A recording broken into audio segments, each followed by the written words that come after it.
Remember, this is Kick Month, y'all. We are gonna go over the kick eventually, but we got a lot of topics. We got a lot of shit to talk today, though.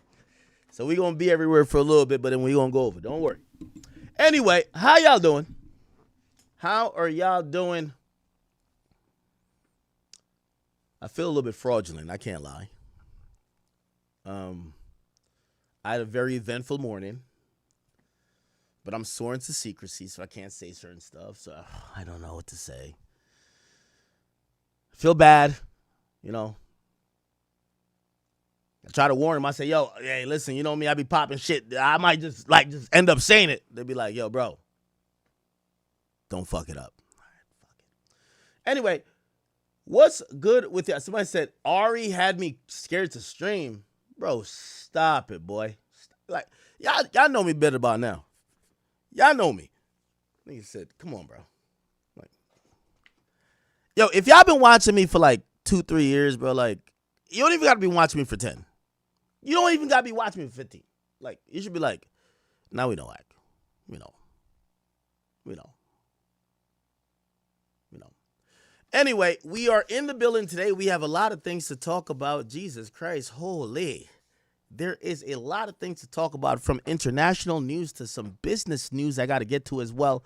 There's so much conversation. Y'all tell me where y'all want to start. We could start with the mess.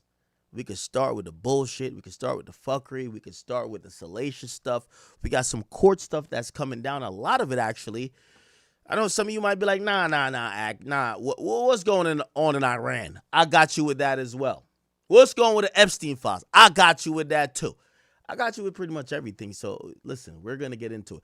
Welcome again. If you guys haven't, been welcomed before or ever tuned into a DJ Academic stream, we're gonna be on here kicking it. Not gonna lie, I'm a little bit, I pregame without y'all, but I'm here with y'all now. I gotta go in my other room to get the stuff. But I do still have some Diddy juice in here. Pause. I still got some Ciroc. Yo, after you've been drinking like tequila for a long while, Ciroc really tastes bad. Or maybe like I used to love like Ciroc, like, oh, it's flavored, this and third. After I've been drinking tequila for so long, it's like, feels like medicine. I don't know. All right. Hidden Faces, why can't you sub? Sub up, my boy. Okay. All right. Lots to talk about today.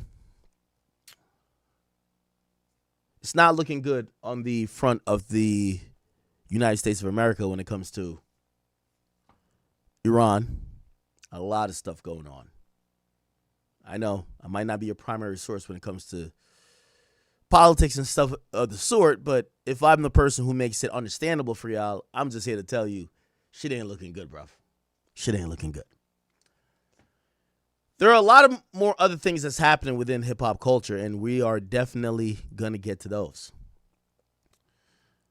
Some of it includes 50 Cent, who is still being targeted by other rappers, not only just the T.I. conglomerate and family, which, yes, his family dropped more disses on T.I., but other people are throwing in shots in the mix as well.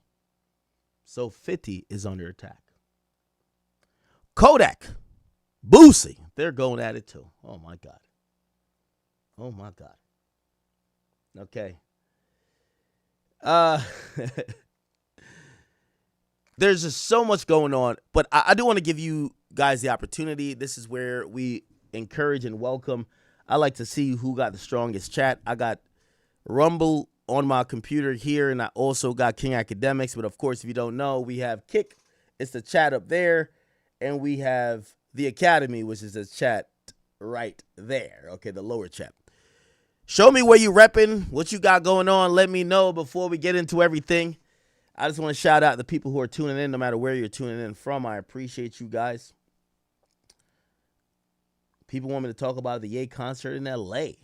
They want me to talk about Iceman, sorry. Somebody said we live in Charlotte. Somebody said gas is back over $3. You got a car, brother? Louisville, Kentucky in the building, Flatbush. Tampa, that's 813. Somebody said Philly in the building, Charlotte. Passaic, New Jersey. We got Africa, Gangland, LA. We got, what is that, South Carolina? We got Waterbury, Connecticut, England.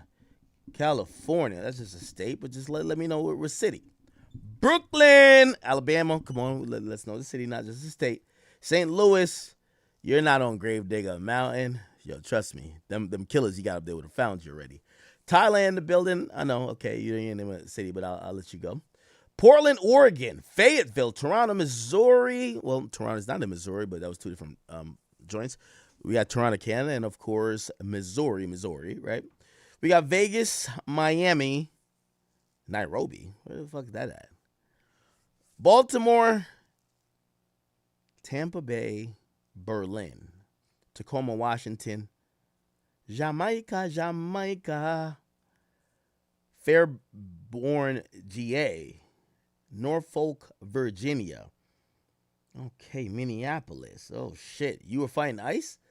Okay, Big Long Island, New York, Pompano Beach in Florida. We got Portugal, but they're in Lisbon. We got Brooklyn, New York, Chicago, Illinois, St. Martin. I see you in the Caribbeans. Gary, Indiana. Shout out to all my people in Wilmington, Delaware. Of course, Baton Rouge in the building. North Philly. Oh, stand up. What's that? Minot? Oh, North Dakota. I never heard of that before, but shit, I probably get it in. Okay, DeKalb, Georgia. Oh, shit. Minneapolis, Minnesota. Camden, New Jersey. Cape Town, South Africa. Houston, Texas. Holy. We're in the building, man. I love y'all. I love y'all. Okay, great. So we're going to get into a bunch of stuff immediately. Again, just went on a little mission real quick. I got y'all. I can't tell y'all right now, but I'll tell you later. Okay. Let's get to some hip-hop topics. You guys could tell me where we're going to start. It doesn't matter, okay? Some people want me to talk about there's a social media influencer. She says she's suing us. Holy. She says she's going to make an example out of Big Ack. Holy. I ain't going to lie. When I seen that, I was like, oh, my God. Woo! That was nerve-wracking. I can't even lie. Woo! Okay. We have T.I. family still getting that 50-50, getting that by some other people. Holy. Who shot up Rihanna's house? The first thing, I know, this is going to sound crazy. The first thing I said, this better not be a chat nigga. I said, God forbid it was a horny chat nigga doing. Okay, it wasn't.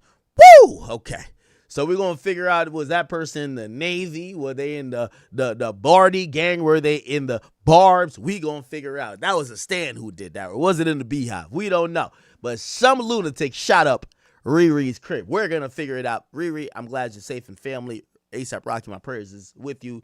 No matter, even if someone didn't get hurt or not, the trauma you go through when someone attacks where you live at is definitely it's painstaking. I will say that, to say the least. Lil Durk, Schmirkio. We got a new lawyer that's now joined the team. Brian Steele is going to be testing at least his recent undefeated record where he got a favorable outcome with the Young Thug trial. He got a favorable outcome when it came to the Diddy trial. Can he get a favorable outcome when it comes to Schmirk? He's now joined the team that has, I've always said there is 3 mega or power lawyers in Atlanta. There's one already on it, Drew Finland. The second would be, of course, Brian Steele. Actually, that might be 1 and 2. And then the other one would be the guy who represented Gunna, which would be Sado. But Sado is not on it yet, but they got number 1 and number 2 out of Atlanta. Okay?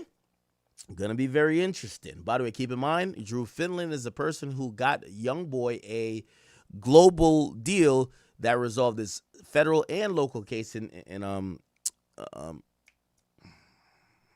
am I trying to say? His local case and federal case, but his local case came out of Utah, and people thought that was a really fucking good deal. Can he work with Brian Steele to get a favorable outcome for Schmirk? We will see. What else is going on? What else is going on in these streets? 50 get dissed by Papoose. I'm in here.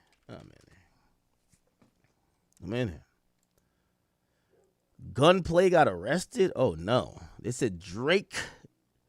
Okay, what y'all want me to talk about Drake? Hold on, calm it down. All right. What else? What else? What else? What else? I'm here waiting on the outcome. Tasha K has now launched a GoFundMe to help with the staggering debt to Cardi B. Interesting. Okay.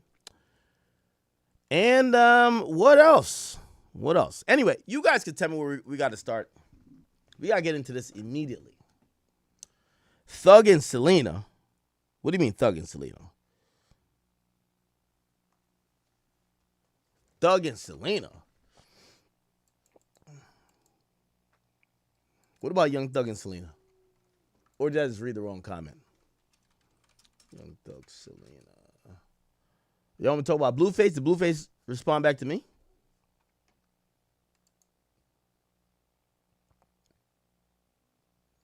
Selena Powell up under Young Thug last night yet again. She's previously exposed their relationship and says Thug penis is her favorite. This gotta be fake. What? What is this? We can't start with this level of whole shit. What does Selena and Young Thug got in common?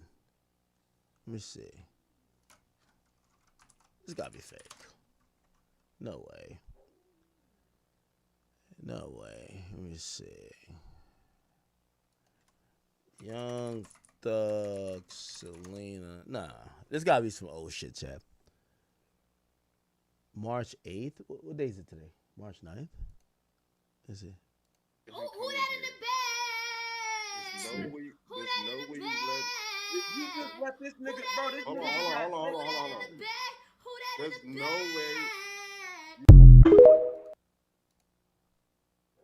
bed? Okay.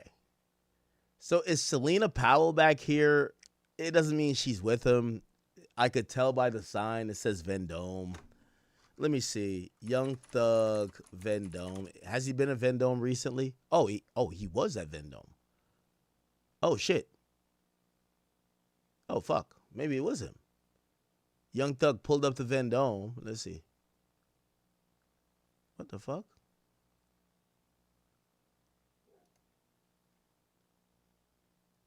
Okay. Let's see. Pulled up to Vendome.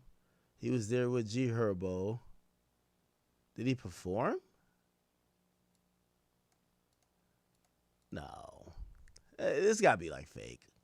But also, like, people gotta like stop thinking like if they're pictured. I think that's Selena's reputation. If she's pictured with someone, you imagine that she's fucking him.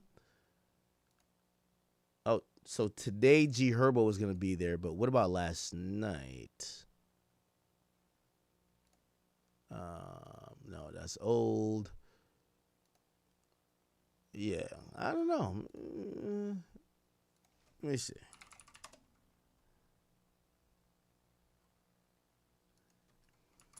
I think this only is relevant because Selena's claiming that she fucked Young Thug, and I think she's trying to fuck up his relationship, honestly. She's trying to fuck up his relationship with, isn't he with Mariah the Scientist? You know?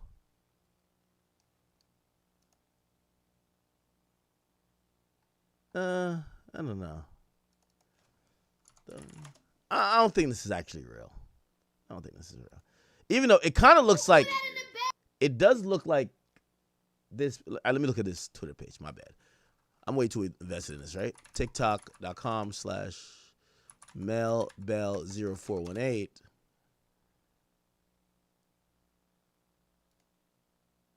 Oh, who that in the bed? There's no way. Who that in the bed? You just let this nigga, bro. This Hold nigga. on. Who that in the bed? All right, let me call this little scally. Hold up. Yo, shout out to Thug, man. Thug trying to make an honest woman out of what's her name, Mariah? Like, leave him alone. By the way, chat, y'all, I'm blaming y'all for this topic. What's Selena's number? Because y'all the ones who reminded me of this shit. Selena, is it this? Okay, here we go. Okay. Yo, I'm on stream. Hey. You with a nigga right now or no? No, I'm never with a man. Okay. Hey, you was with Young Thug? Or is it cap? Be honest. Don't lie. Do not I'm lie. on stream? Huh? You are on No, stream. I wasn't with them. Okay. Why people told me to look up like y'all were both in Vendome? Is that new or no? Yeah, we were both at Vendome, but it was just like a coincidence. Oh, so okay. Yeah. All right, man. No, it's me here. So, hold on.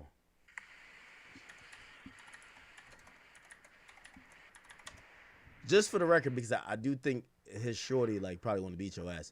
Damn.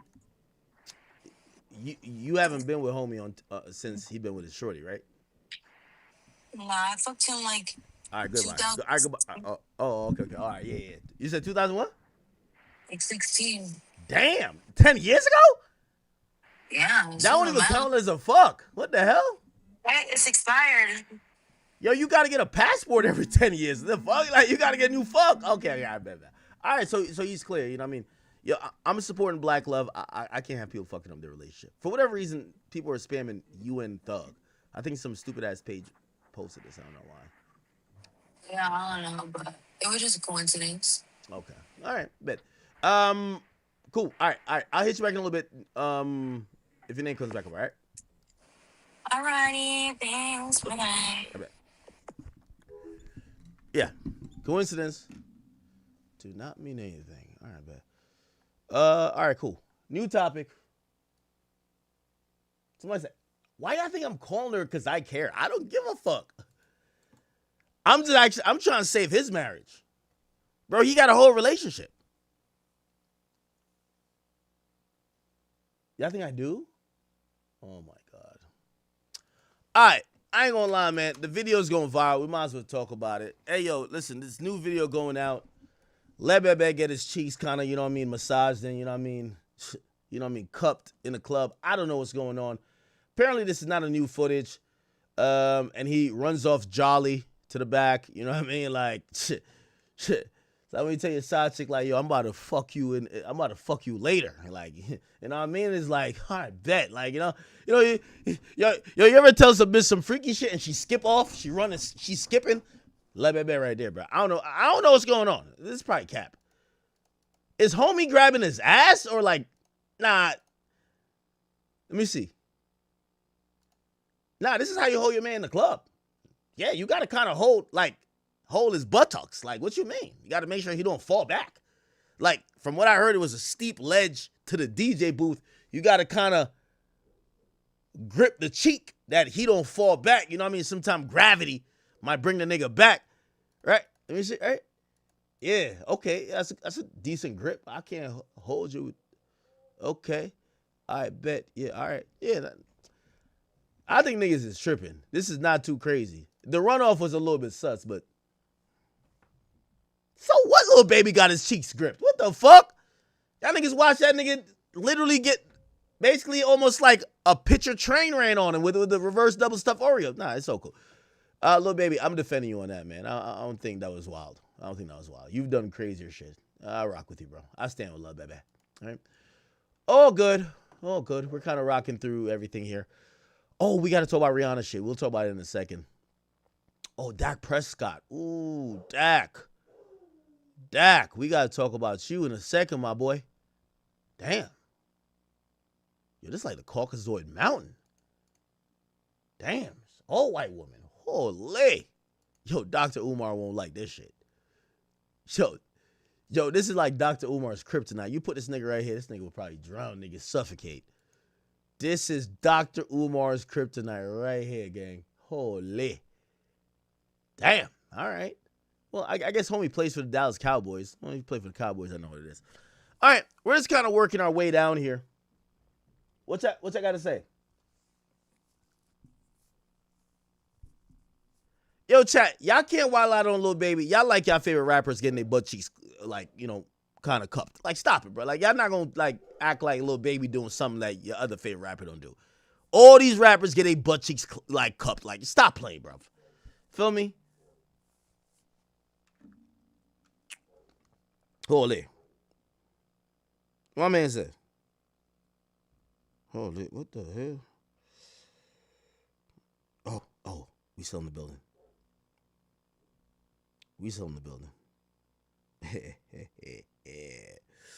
Okay. Y'all said what? Boosie and Kodak? No, we're going to get to that. Don't worry about it. Do not worry about that right now. We're about to get to it right now.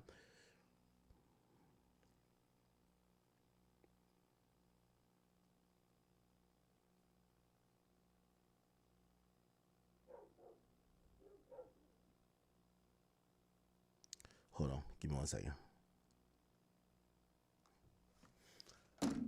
All right.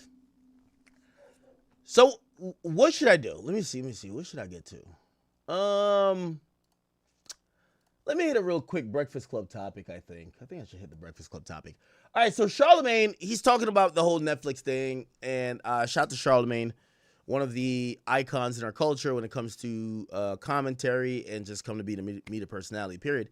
He was talking about how all y'all are mad, and if you're, by the way, just type 7 in the chat if you're like a Breakfast Club watcher on YouTube. Type 7 in the chat. I got something special for you. Type 7 in the chat if you were like a lifelong 10-year been watching the Breakfast Club on YouTube and like, yo, you're a little upset because they're not on YouTube right now. Type 7 in the chat for you, okay? That's y'all. Oh, shit. It's a lot of niggas. Fuck. I ain't gonna lie, I didn't even think I was gonna see a 7. Hey, yo, y'all niggas tough out of luck, man. These niggas is not coming back. It's over. Stop it.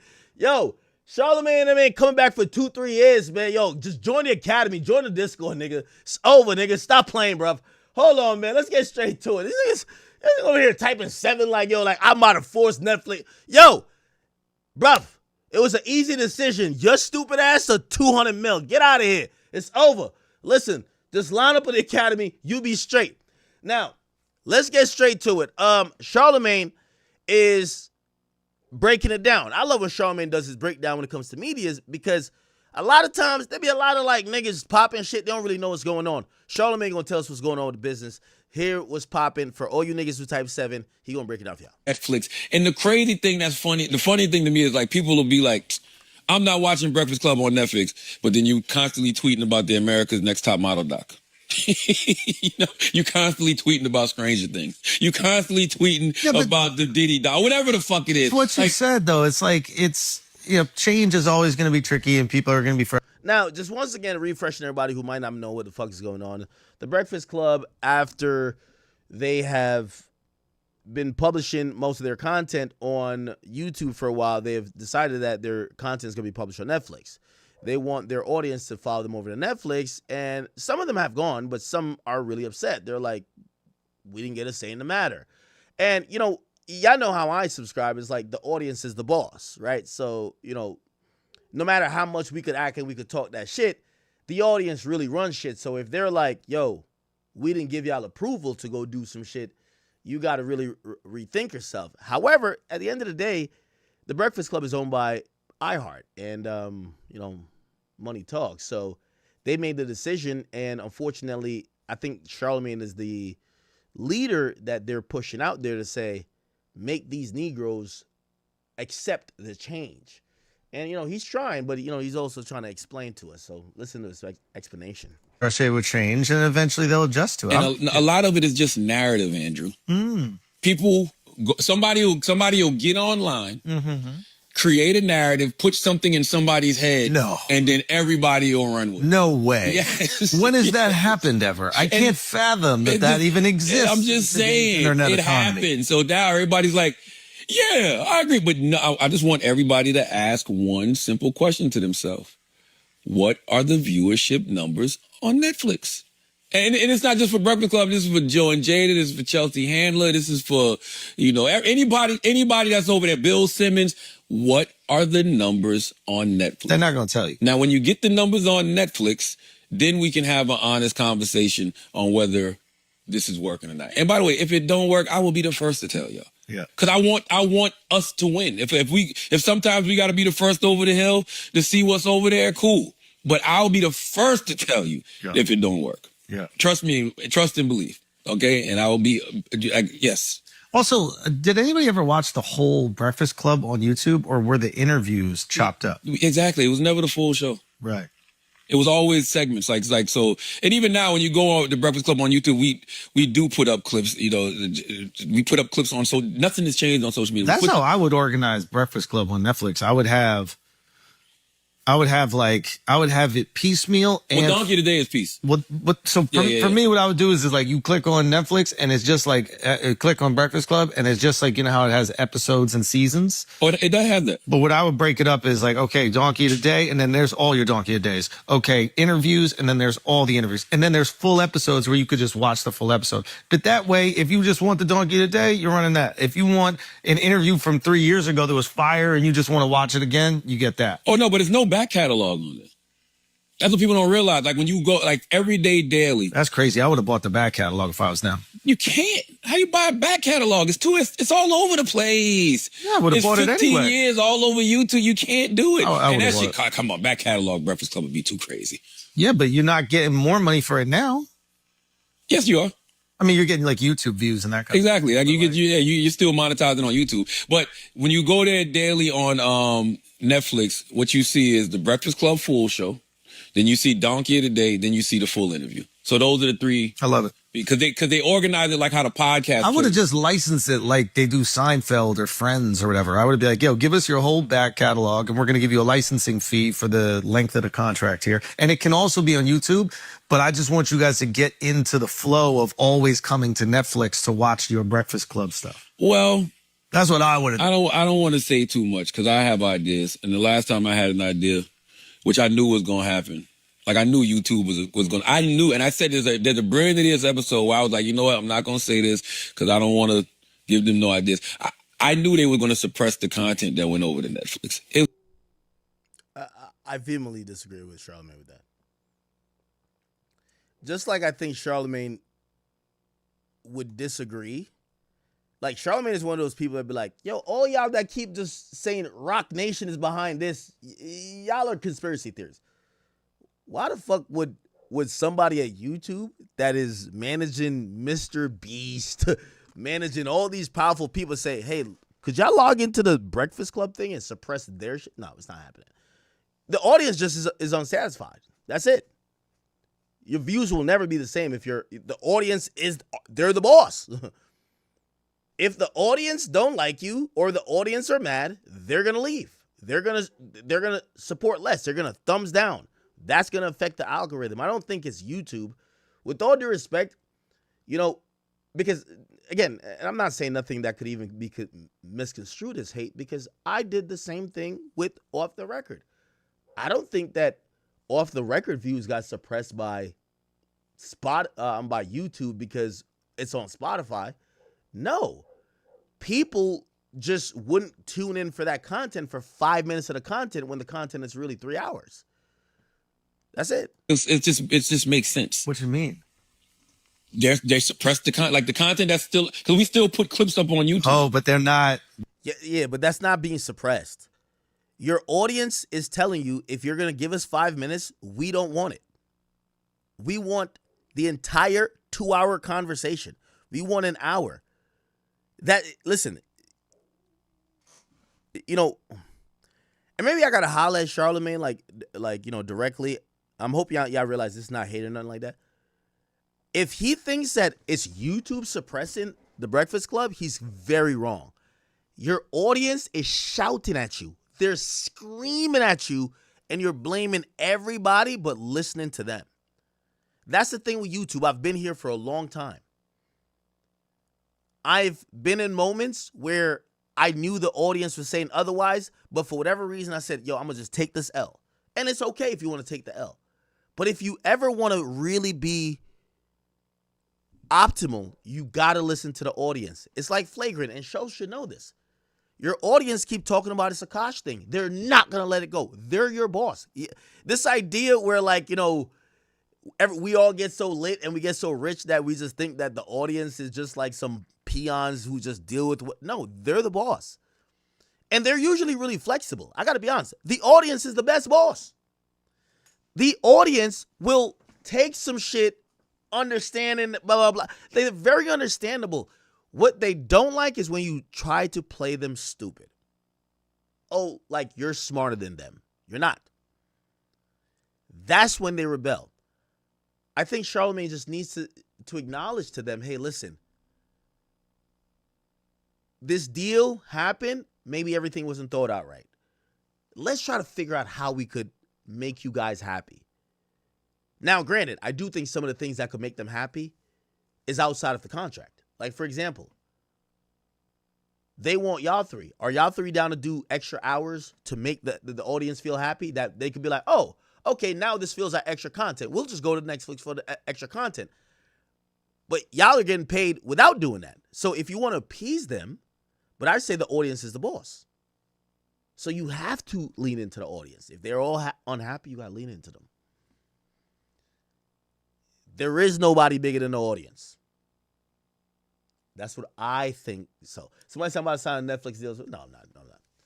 But you know, I'm trying to like, you know, kind of bridge the gap here. But I think Charlamagne is really smart.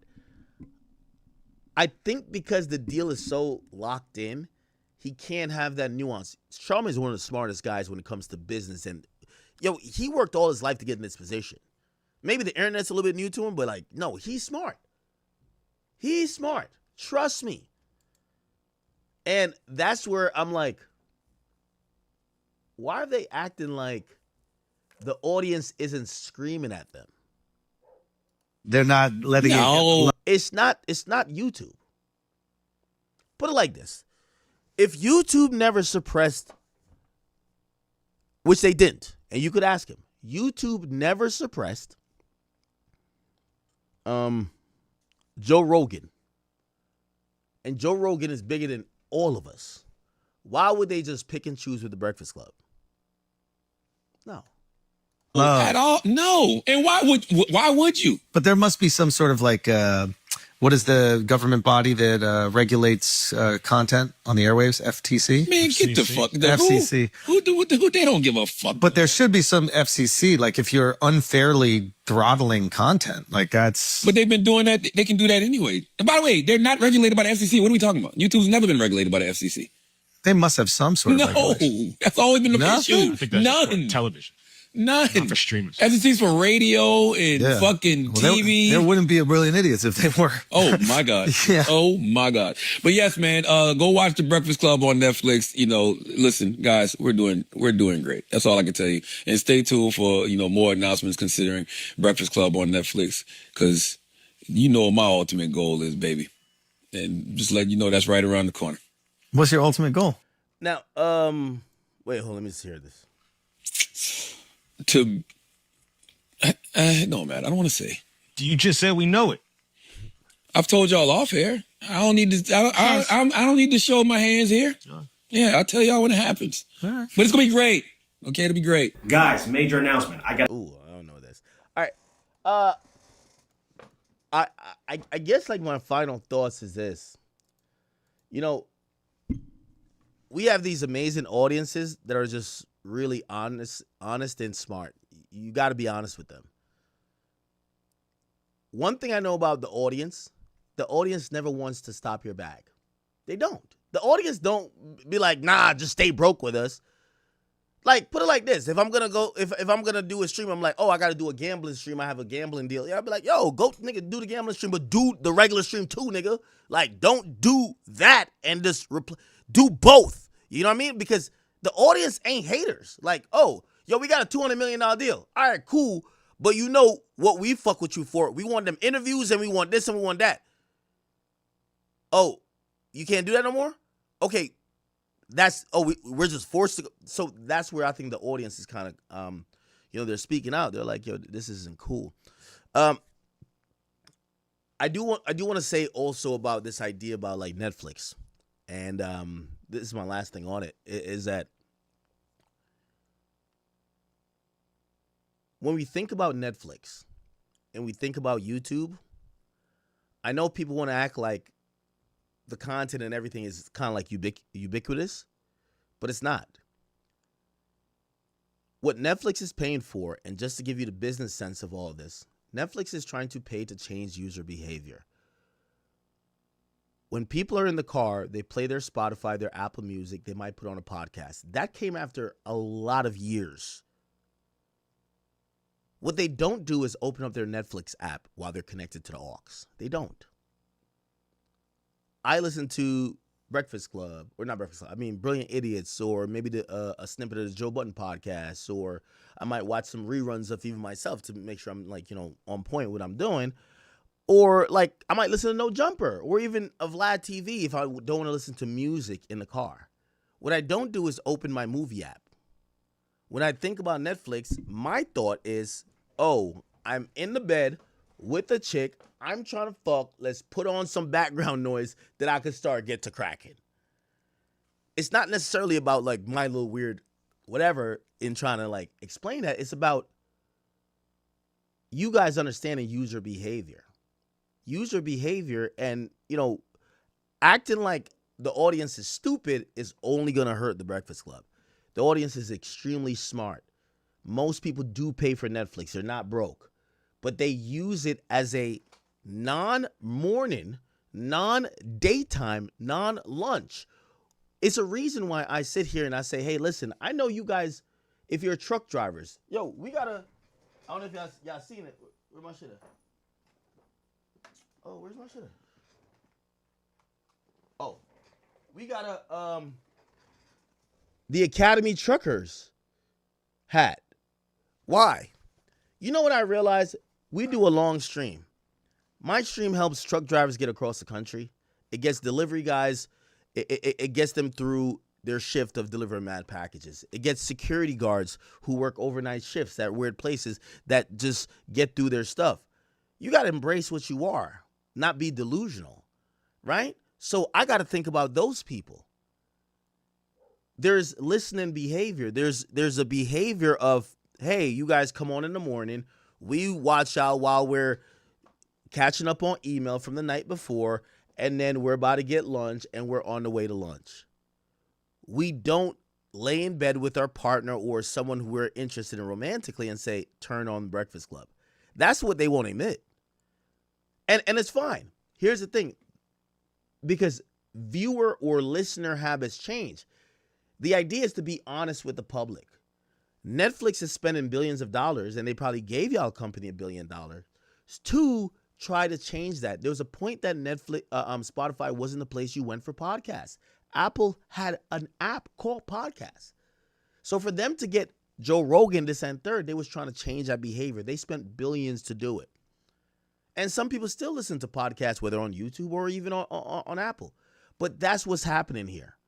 This idea like we're going to just lie to the audience and say all content is content. No, you're not going from Stranger Things to watching The Breakfast Club. You're not going from Stranger Things to watching DJ Academics. You're not. You're literally, it's just not normal. It's not currently the thing. Now, Charlemagne and all the other people, they're supposed to help change the behavior. Let me give you the end goal without getting into too much, because we've talked about this before. The end goal is this. And I think Netflix is going to ask themselves a question, which I think Spotify asked himself the same question after Joe, or around the time when Joe is about to leave. And everyone has so much ego, especially in our space. Me included, probably too. But I hope I don't have enough ego when I'm talking about business. And I hope I don't have too much like connectivity where I just can't accept the truth. The truth is this. When Joe went to Spotify, and I'm telling you, Spotify is just like Netflix, they were trying to change listener behavior that you could come to Spotify for also podcasts. Okay, you get the Joes. They had a couple of other, I forgot these little actors or like comedians that weren't really podcasts, but they gave them deals. Even Michelle Obama, who's the wife of a politician, they gave a deal too. And their idea was they're trying to change listener behavior. So Joe comes over and he's doing it for a while. and they give a bunch of deals out. You know when they actually felt they broke ground? It wasn't when they signed me. See, and this is what I'm saying. My ego is out of it. I don't have like this ego that I'm like, oh, just praise me. No. My ego is out of it. I'm speaking just straight business-wise because they felt like they start cracking the code once they signed the guy. Let me give you another iteration of the guy. The guy would be essentially Sirius Radio signing Howard Stern. When you sign the guy could galvanize people to come where the guy is at. That's what that's what Howard Stern did for Sirius Radio. Right? That's what, honestly, not Joe Budden, not academics. That's what Joe Rogan did for, and I'm not saying maybe I didn't bring over a couple people, but I'm talking about the game changer that made them validate the billions. Because these people are spending billions. They're not spending just like a couple million. You're like, yeah, they gave me a couple tens of millions. They might have given the Breakfast Club $1 billion, but they're spending billions. They want the game changer. So I think that what's happening, Spotify is looking for the game changer. Who's the game changer? If Breakfast Club's audience is really pushing back that much, maybe they looked at Charlamagne as a game changer, but they'll be like, oh man, he's not the game changer. We need the Rogan. Who is that guy? And what I think is going to happen, they still have more money to spend. They're going to go and find the Rogan. It might not be in hip hop. Now, I do think we should support people like whether it's Joe, when he went over to Spotify first, or Charlamagne, he's over to Netflix, one of the first people. We should, because those are cultural pillars from where we come from. But I'm telling you, just business-wise, they're looking for the guy, the person who says, I'm getting Netflix to listen to that person. They haven't found that yet, in my opinion. So what's going to happen? They're going to keep looking for that. But at the end of the day, I think Charlamagne could be honest with the audience. The audience just literally wants, Netflix just literally wants to change listener behavior. They're going to have to spend a lot of money to do it. Remember, I told you, Spotify, they became a little bit more synonymous with podcasts once they got Joe Rogan. What Netflix is going to do, they're going to have to get a bunch of more people and keep grinding it down. That's just what it is. It's not about, there's not much Charlamagne could do, if you ask me. And I'm glad whatever amount of money he's getting or iHeart's getting, good for them. The main point is user behavior. People listen to Netflix at night. How do you get them to listen to Netflix in the morning? You have to find the guy. It's always when any of these things, you got to find the guy. Who's the person? Yo, put it like this. Anybody, you and me, when we're watching Netflix at night with a chick, if Netflix is still on at night, that means a good night. It's still on in the morning, that means a good night. That means we done fucked a couple times. We passed out. The movie still. When it hits the, hey, are you still watching? Do you want to keep playing? And you can hit, don't notify me again. That means you done cracked and you fell asleep. That's a great night. That's the thing.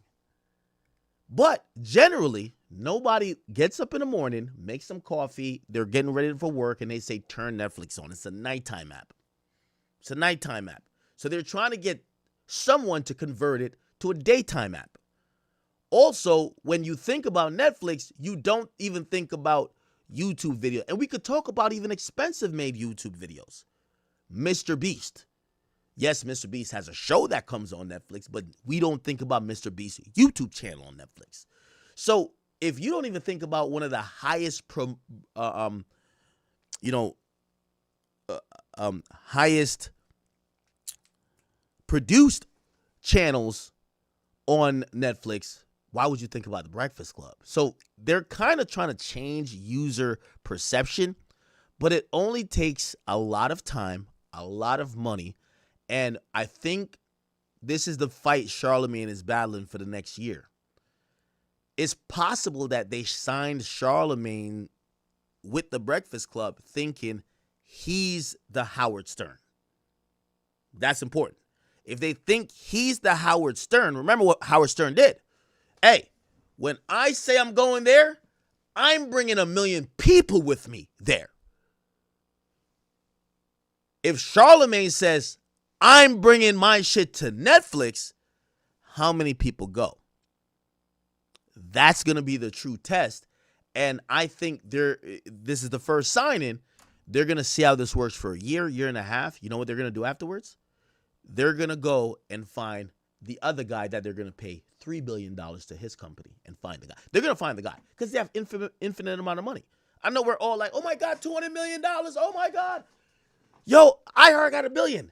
They'll go pay by the time they're done. I always looked at this when it comes to Spotify. You want to see how much money Spotify spent just to get into podcasting? Look. Spotify buys The Ringer. Look. Spotify pays $196 million. Bought it. All right, bet. Spotify buys who else they bought? They bought Anchor. All right. $340 million. Okay, bet. Spotify buys production company. Let me see. There was another one because there was one they wanted me to work with, and I couldn't. I didn't want to do it. They bought Gimlet. 100. If you realize, look at all these things. $235 million. Spotify literally spent billions of dollars buying up all the infrastructure, all the production companies, everything they needed for podcasts, and then they still gave Joe Rogan like $250 million. They gave me what they gave me. They gave Caller Daddy 60. They gave Joe what they gave him. They gave all these people money. Do you know how much money they spent just for us to say, oh, yeah, I listen to my podcast on Spotify. That's the thing. So people are really confused about it. And the idea, we just got to be honest. We love Charlemagne, but this is a bigger thing that's happening. They're trying to change user behavior, and it takes millions, if not billions, of dollars. Most people don't listen to Netflix in the car. Netflix is I'm in the bed with my spouse or my girl type of thing. They don't enjoy Netflix in the morning. They don't watch Netflix or they don't have Netflix playing in their car where they're not watching the video, where they got to keep their eyes on the road. Here's the thing. When you're a fan of DJ Vlad, DJ, Academics, or whether you're talking about Say Cheese or even Adam 22 with No Jumper, you're most likely talking about some stuff where you'll play it in the car. I'll look at the video later. It doesn't matter. And that's what they're paying for. So, I hope y'all give Charlemagne a break with it. But at the end of the day, I only have one suggestion to Charlemagne, even though he probably doesn't need my advice, is just be honest with the audience. The audience, they're big boys. They don't need to be lied to. They don't need to be lied to. This idea, because I hear Charlemagne says, yo, people just don't know how many people are viewing on Spotify. Or not Spotify, but Netflix. Brother, YouTube is the biggest platform. There's no way that y'all had 40 million, views on YouTube. Now it's dropped down to 17 or whatever it is. There's no way that you have more than the 23 million views that went away on Netflix. Because the people that have Netflix already had YouTube. So if they didn't want to watch you on YouTube, why would they watch you on Netflix? But it's okay. At the end of the day, I do think we should support Charlemagne, though. Let me tell you the end game. This is the last thing. The end game for Netflix is going to be this. Because this is what Spotify did. Now, all I'm talking about is business. I'm not dissing my guy, Charlemagne. That's my guy.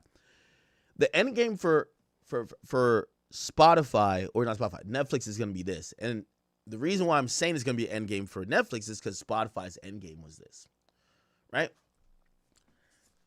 The end game is, and this is why I think you should support Charlemagne. The end game is going to be that everybody who's uploading a YouTube video or a YouTube podcast or a commentary channel could also do user-generated content. That's their end game. That's what Spotify is doing now. So I remember when Spotify said, oh, we're only doing podcasts that we paid millions for. Joe was one of them. I was one of them.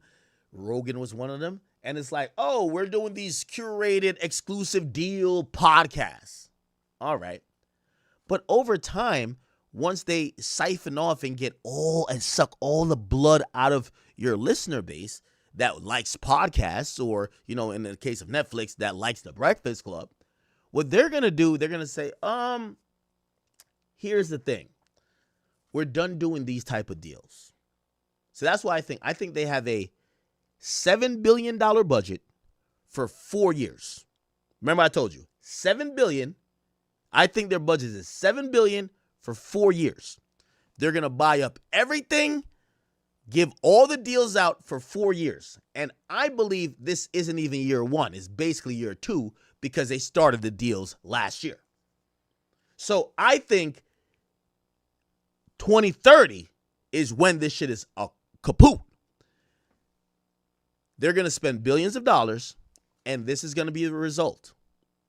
They're then going to, their last investment is going to be, we're making our own podcast, like when they did with House of Cards, making their own shows when they were competing with Blockbuster. But even more important, right, than them making their own stuff, they're going to say, hey, we have ad capability. We'll let you upload your own stuff, and if we like you enough, we'll monetize it. That's what Spotify did. Spotify went from signing podcasts to saying, oh, we don't care about exclusive no more. Now Spotify bought Anchor, and you could upload your podcast directly to Spotify. And if they like you enough, they'll monetize it. That's going to be the same thing with Netflix. Now, that's the closest I believe they'll get to competing with YouTube. Because here's the problem with that strategy. YouTube allows anybody and their mama to monetize their shit as long as you get the views. You see, Spotify, even till today, they want to review your content. They want to make sure you're up to par because they get premium ads. Same thing with Netflix. Netflix is a place that don't even really do ads. So when they start doing user-generated content, they ain't going to monetize everybody. They're going to be like, That's going to be the problem. And that's where YouTube knows that they're not going to lose. But the end of this, I'm telling you right now, is user-generated content. I'll give you a real quick story. Vlad hit me up, and Vlad was like, you're over at Spotify. Could you get me a Spotify deal? Vlad wanted a Spotify deal. I told Vlad, and Vlad's my nigga, and this is why I said all of new media, we all talk. I said, Vlad, I'm going to keep it a bean with you. Listen, my ears in all them rooms already. They have stopped. After they've stopped giving out deals. And actually, even with my deal and the rest of the deals, except Rogan and Call Her Daddy, they're looking to either terminate or bounce into other deals that's way more favorable for them. They're not trying to give those deals out no more. He says, really? I said, Vlad, trust me. Eventually, he gets a conversation with one of these Spotify dudes. Maybe I gave him the alley. I can't remember. I think maybe I gave him the alley. Might be wrong. What they told him is that they said, Vlad, what we'll do for you, and this is the typical, we'll give you some promotion, but put all your Vlad TV stuff on Spotify and we got you, blah, blah, blah. So Vlad came to me and be like, yo, Ak, is this the deal you have? And I said, no, it's not. I told you they're phasing the deal out. Why are they phasing the deal out? Because they're getting ready to allow everybody to upload to Spotify. Before, you couldn't upload a podcast to Spotify. Matter of fact, before, I used to have to send them a link. There was no upload button to Spotify, right? He realized that their business model was changing. That's the last thing I'll say about this. And just watch me be right. Netflix is going to try a method of user-generated content. They're going to pay Charlemagne. They're going to pay some other niggas. They're going to buy a bunch of production companies for podcasts and influencers. And the moment when they realize, okay, we got everybody, they're going to say, we're done paying. We're going to invest in the infrastructure that anybody who wants to do a podcast could be on Netflix. And you know why people are going to run over there? Well, Netflix has that prestige. The idea is like why I went to Spotify. Like, it felt good to be like, oh, I'm with Spotify.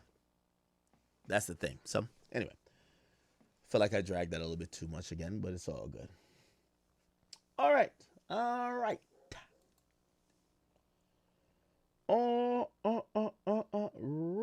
Let's see. Let's move on from that. Ooh, I want to get into this Rihanna stuff. Ooh, this is actually what I really want to get into.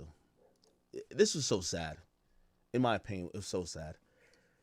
My female dogs are barking, and I might have to just go get them. Like, they're doing the most right now. I think some geese is messing with them.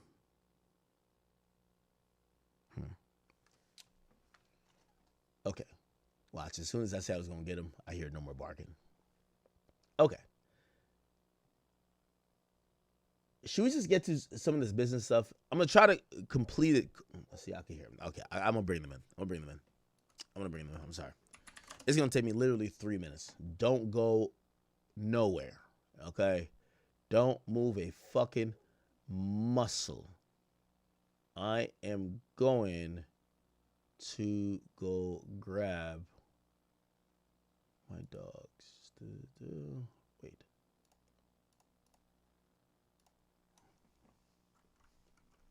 Just give me 1 second. I'm telling you, it's gonna be quick. Yeah, it's the birds. Like, it's the birds that's out. You know, they're fucking so good. I'm gonna grab them like real quick. I just need a 5-minute video to play.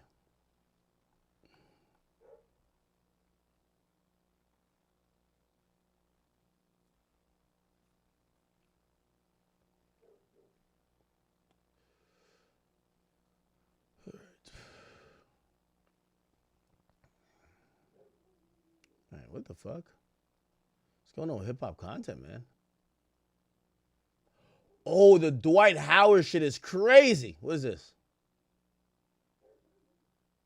Okay, let me play this Whack 100 thing real quick. We also got to talk about this, but let me just go grab my dogs. I promise you it'll take like 4 minutes. Hey, homie, y'all got to go. Give me a little. And they don't get to tripping. It's probably because they ain't right. Why would you want to escort them to the car where they probably right? Okay. Like, it just the f***ing common sense. But you thinking you somebody you ain't, and you had these people escorting to the car, was led you kneeling behind the car. Now, that scene, I use that as a thumbnail. Black Sam kneeling behind the car. What now? Maybe he's praying. I'm trying to figure out, every time you see Black Sam in the shot with the mayor people and the radio people and they speaking, you see all the dudes around them. They get in. They want it on their camera. When Black Sam ass was kneeling behind that car, wasn't nobody around him. Where's your team?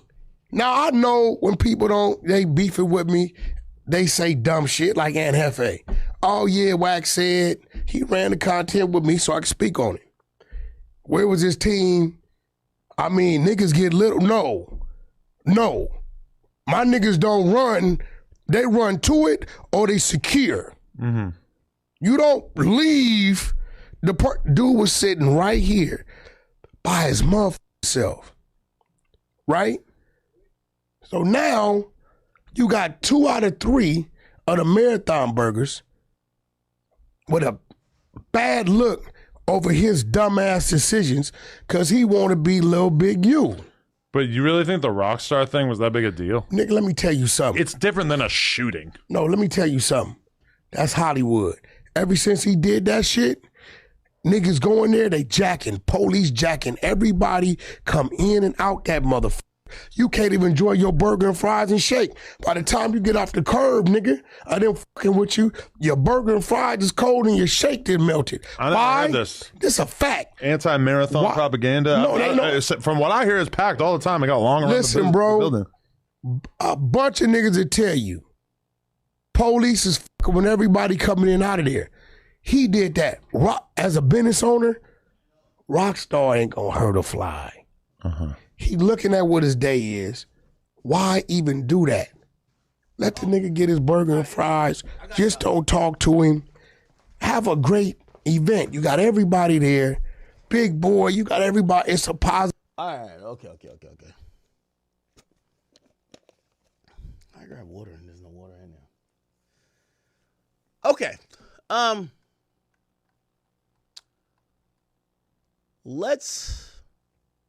Should we do the Rihanna stuff first? Dak Prescott We could do 42 Doug. Schmirk. I want to get into this business stuff real quick. This is going to be so interesting. Give me 1 second. I grabbed the wrong thing.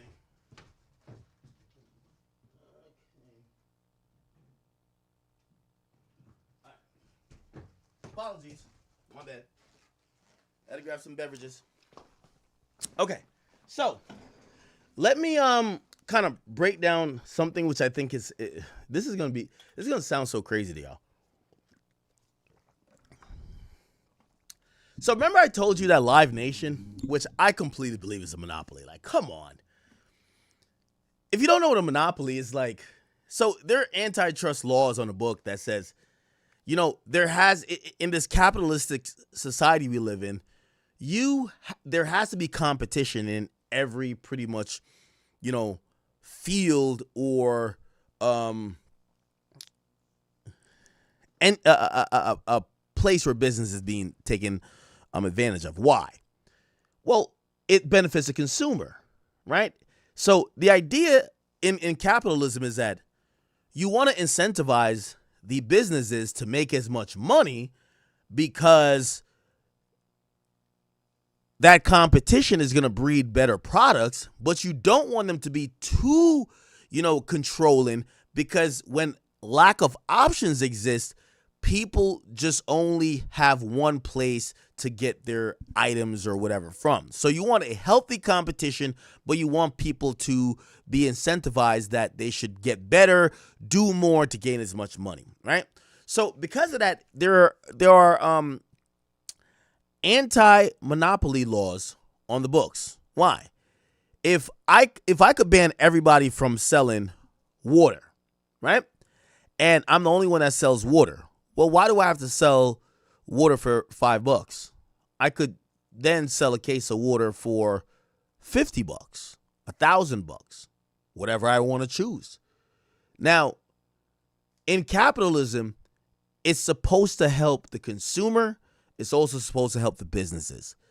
And competition is among that essential attribute. So what ends up happening is that most of these successful companies, they flirt with being right next to it. Let's say, let's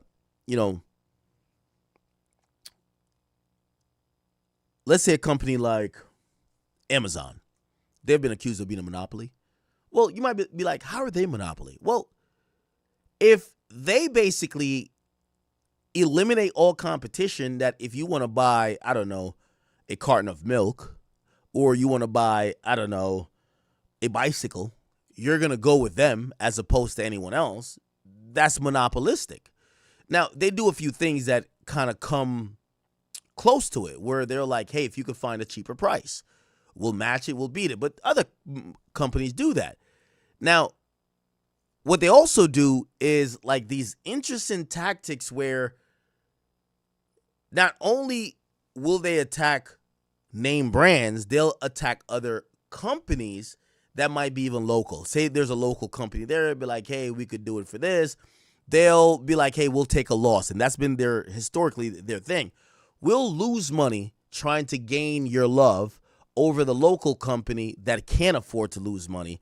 So they basically eliminate competition by in an unfair way, so to speak, because it's kind of odd. And this is why, like, you know, they still exist and, you know, they've been still doing good, is because they fight these things. They're like, well, I thought y'all said the monopoly was to make the consumer get the best deal. We're giving them the best deal. But it's also at the expense of other companies that can't survive after they're flooding the market with stealing all the customers. So it becomes really interesting. And then, you know, you have the Justice Department through their regulators and, you know, whatever, they have to kind of figure out what is a monopoly and what is like doing too much versus what is fair, right? Like, put it like this. If Apple made it where if you got a phone, it had to be an iPhone, they have a monopoly on phones, right? If they made it where if you're going to get a computer, you have to get an Apple computer, they have a monopoly on computers. So what they do is they kind of dominate everything, but they kind of leave like that little slither of oh yeah, you could get a different option for just more money and you're not cool, you're lame to have something else. That's their thing. So anyway, since I've kind of, in a roundabout way explained what monopolies is, Live Nation is one of the biggest monopolies that exists. Live Nation is responsible for concerts and the live event space. Here's the thing with them. It becomes problematic because they have bought up and they own every facet of that, and they force people only to fuck with them. That's why people think it's monopolistic. I'll give you an example. Imagine if Apple, who these days are probably like at least 70% of the phones available on the market, imagine they said, hey, okay, since y'all all got our phones, we're going to hide, or we're going to make it where you can't use Google browser. You can't use Chrome. You can't use whatever. You have to use Safari, which, by the way, they kind of do. Not only you got to, so you bought our phones, you have to use our browser. Let's see something else. I don't know. Let's make some shit up. Maps. Oh, you want to map to your favorite restaurant? You have to use our maps. You can't get Google Maps. Well, essentially, if there is no way for people to get competitors on the phone they bought, essentially you are now a monopoly. This has been a lot of cases that even, Fortnite, Epic Games, which owns Fortnite, they filed a case against Apple to say, you guys have forced our players that if they want to buy something, they have to go through your store. Well, we want to have our own store in the game. And essentially they've said, no, if something's going to get bought on our devices, it needs to go through our stores and our payment processes. What does that mean? They get 20 or 30%. Okay. So back to Live Nation. They do the same thing, right? If you want to throw a concert, you got to get their event people, their ticket system, and their venues all have the same rules that pretty much put you in a system that pretty much siphons most of the money to them. You can't have competitors to them, which means, let's say you're like, well, okay, one of the live, I'll use my event, right? Gramercy Theater, that's where we're going to be at. That's a Live Nation event. Say you want to say, hey, you know what? I want to use another event space. If they say, well, if you use that event space, you can't use our event space for another 3 years. We're going to ban you because you're going against the team. That's not monopolistic.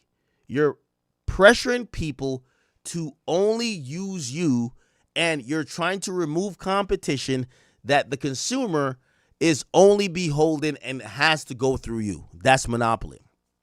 So this has been going on for a while. Recently, the Department of Justice and 39 other states, also the District of Columbia, which is D.C., they sued DOJ, 39 states.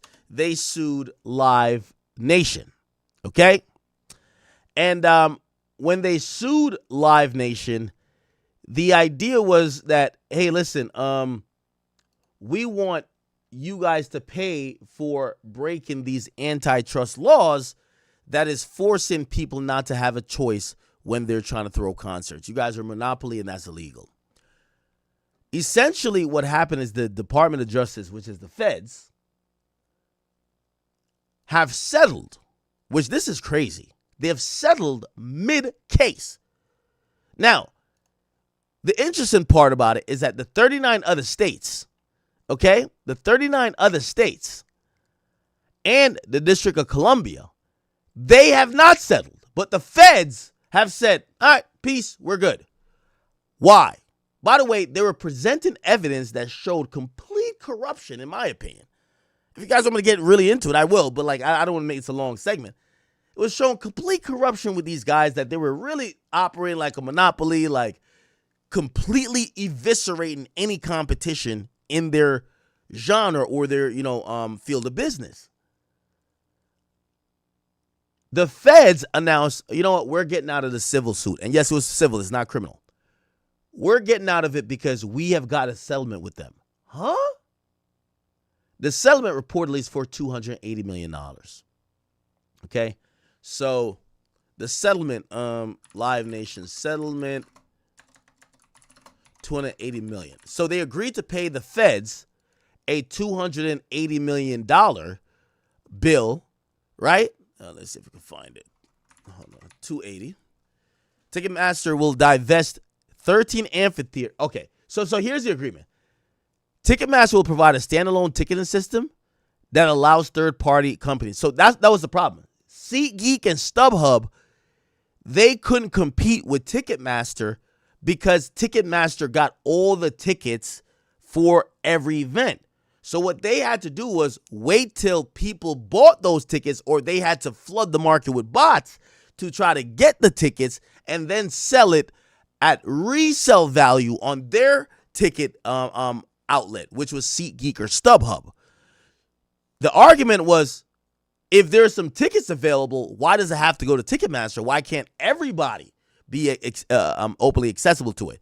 Well, Live Nation used to say, well, we own Ticketmaster, so they get it all. Which now, so you own the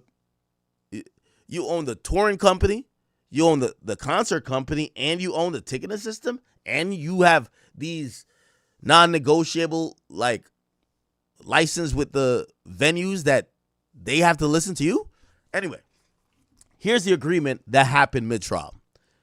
Part of the agreement, Ticketmaster will now provide a standalone ticketing system that will allow for third parties like SeatGeek and StubHub to offer primary tickets through the platform. The senior justice official described this as open sourcing their ticket model. The Ticketmaster will also divest up to 13 amphitheaters, which, by the way, do you know how many venues they own? So divest means, they're going to split apart or allow other people to get into them. Let's figure out how many amphitheaters Ticketmaster amphitheaters. How many? Let's just see. How many do there? Ticketmaster, Live Nation, well, they control over 260 to 460. Look, this is the sweetest settlement. This is why it says money talks, bullshit walks. They own 260 to 460. Just call it 400. And a settlement, only they got to divest is 13 of these. What? 13 out of 400. Jesus Christ. So they got to divest 13 amphitheaters and reserve half of the tickets. So reserve 50% of tickets for non-exclusive venues and cap ticket servicing fees at 15%. And they got to pay $280 million. I know you might be like, oh, $280 million, that's crazy. $280 million is 4 days of their operating revenue. Look, $280 million for look. The settlement, I ain't gonna lie, this is crazy. They said it was time to move on, right? So they settled the case mid-trial. They said it dismissed DOJ's monopoly claims, and the blog post was subsequently removed days later. It says Live Nation's reported settlement amount is $280 million. It's the equivalent of 4 days. Just 4 days. Think about this. So 13 venues out of 400. 4 days of revenue. What? Of course, they're going to still be a monopoly. Duh. The reported settlement does not appear to hold any specific or explicit protections for fans, artists, or independent venues. Reported details. Yo, it's horrible. Okay. All right. So that's the thing that's kind of happening now. And essentially, if you are a concert promoter, if you are an artist, essentially, they're going to make it so hard for you to find fair competition. You're just going to go to Live Nation no matter what. Live Nation has showed us that they will pay the bill. And even if they, quote unquote, take a L, it's a minor L for them to continue being the behemoth of the industry. So the settlement happened.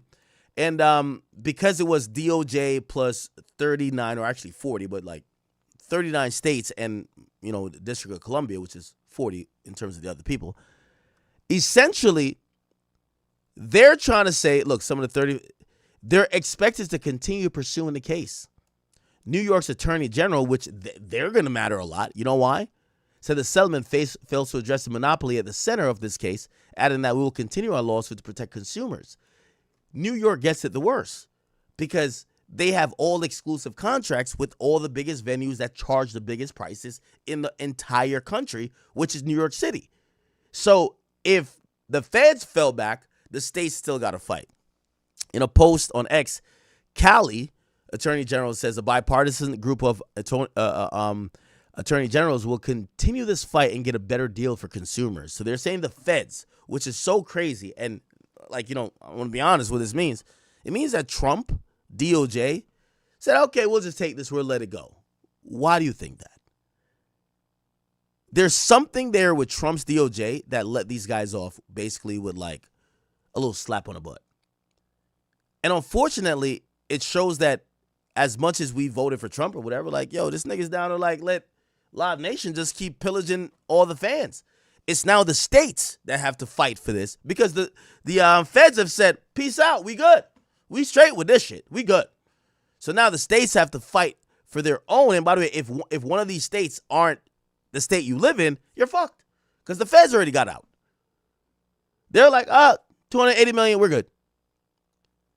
So due to the substantial prejudice caused by the settlement and the the Department of Justice abrupt exit after taking a deal or after taking a lead role, they want a mistrial. So they're saying, yo, the person who was the lead prosecutor or lead defense attorney or prosecutor actually in this, or plaintiff, not prosecutor. They want they took a deal. We want a mistrial. Settlement talks appears to have intensified since January and come together without states' participation. In a court filing, the head of the Antitrust Division for New York Attorney General's office said she was informed by the DOJ that it sent an initial response to a proposed deal terms the government had received from Live Nation last month. So Live Nation made their own. It's like doing some shit wrong and make your own punishment. You know what? I'll stay off social media. I'll pay out $1,500. Like they made up their own penalty. Last month, they convened a call with the states to discuss the agreement, though the states weren't apprised of the details. So they talked to the states about the details but the settlement, but they never told them what it was going to be. I did not receive any information about a potential settlement from the United States or the defendants during the month of February, she wrote. During that time, New York and other plaintiffs continued to prepare for trial. On March 2nd, they indicated that the lawyers representing the states that a settlement wasn't near. So it looked like the feds lied to the states. A deal was reached in principle later that week. The government had set a March 6th deadline to join the deal. Now, the judge was the same judge for Diddy. His name is Arun Subramanian. In court, he was even mad. Even the judge is mad about this. Look, the judge is mad. This is what the judge said. It shows absolute disrespect for the court, the jury, and this entire process. Because they sat and did all the motions going into this. And once the trial started and shit started getting ugly, now they did a settlement. And the judge is saying, you guys disrespected us as the court because you guys could have came to this deal before and you dragged us into it just for, public scrutiny or pressure. And now y'all come in with a deal. So he didn't like it. It showed disrespect for the court. He says he expects Live Nation CEO and the acting DOJ assistant attorney to be in court on Tuesday to discuss the settlement. And so the judge is even saying the settlement is unacceptable. The notion of the settlement began to seem more likely in the weeks leading up to trial after the Gail Slater stepped down from her post.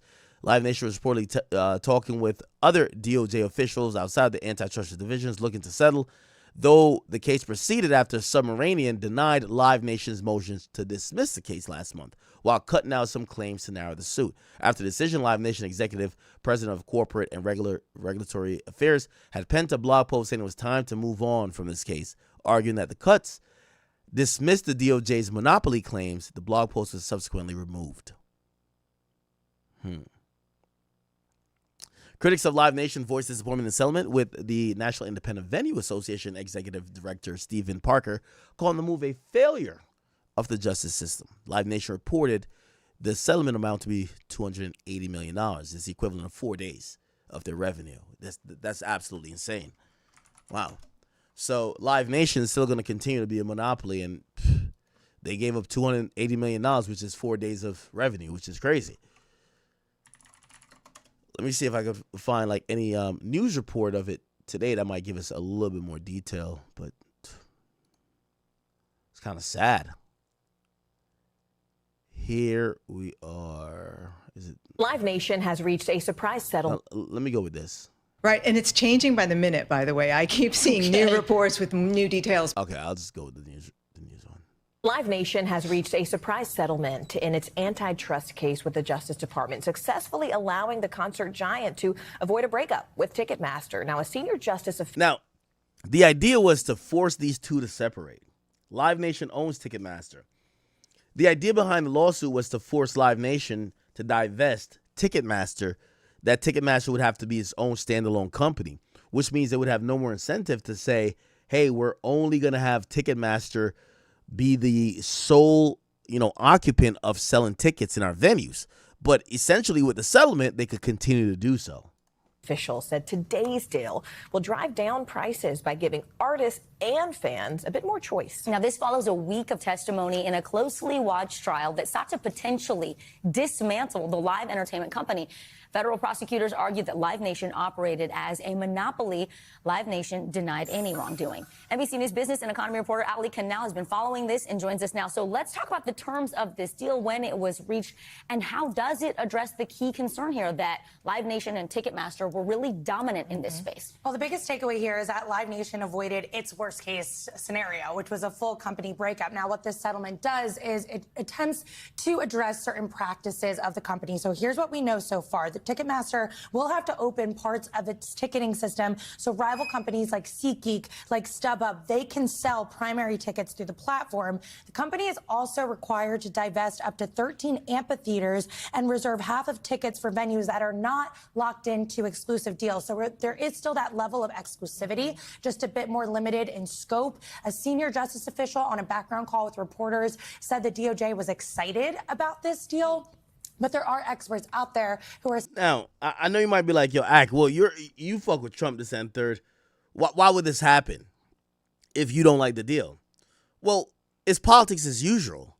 So when it comes to things like this, there's a lot of lobbying and things like that happen, right? Remember, this is not a criminal case, right? Like, no one's going to go to jail.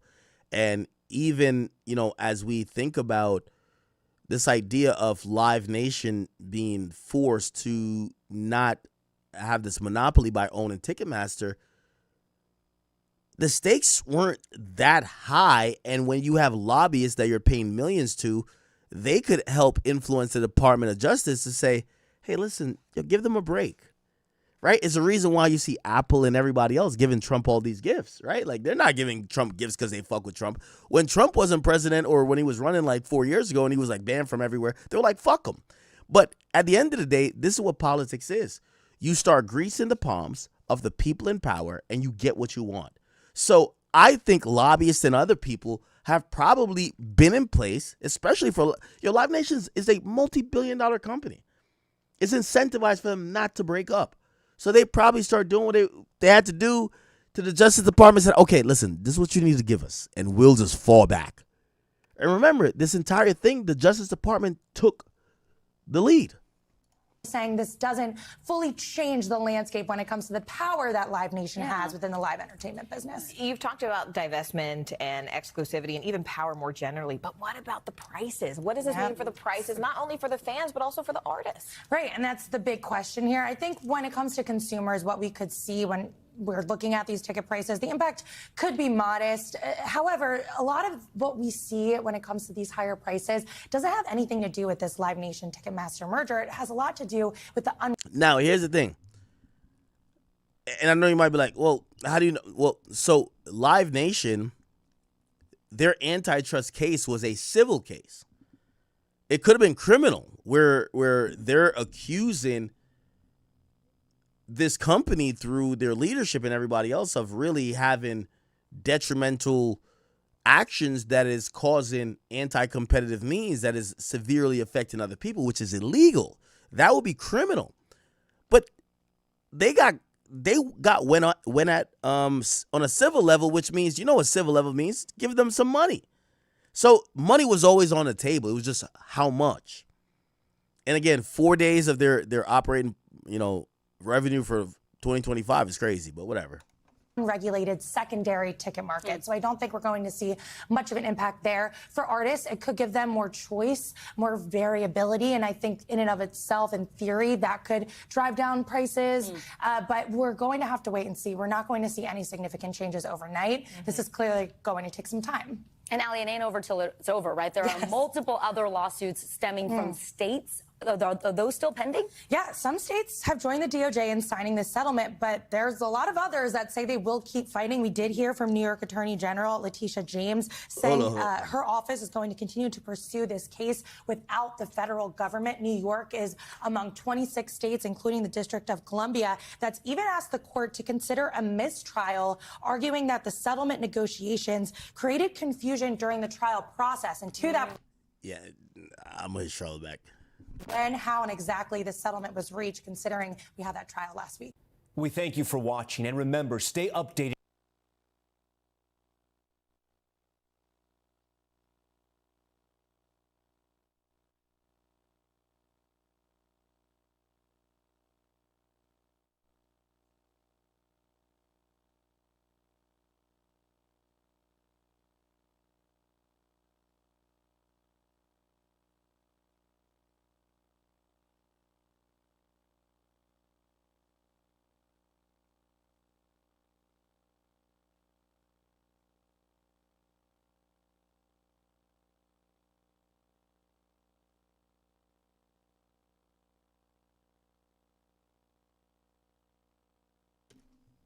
Oh, my bad.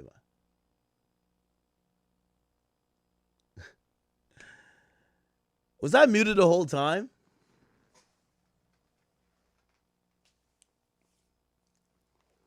Okay, what did y'all hear? Oh my God, what did y'all hear, man?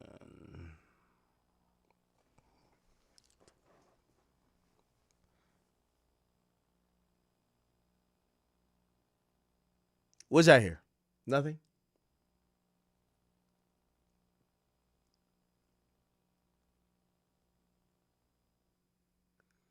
Y'all heard nothing? Oh my God. I don't know. Okay. Anyway,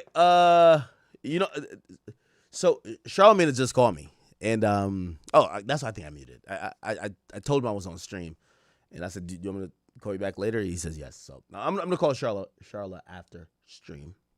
By the way, we're not beefing. I hope you guys know this, right? I feel like I'm kind of like very clear. I do think Charlotte loves Roc Nation. That's a fact, in my opinion.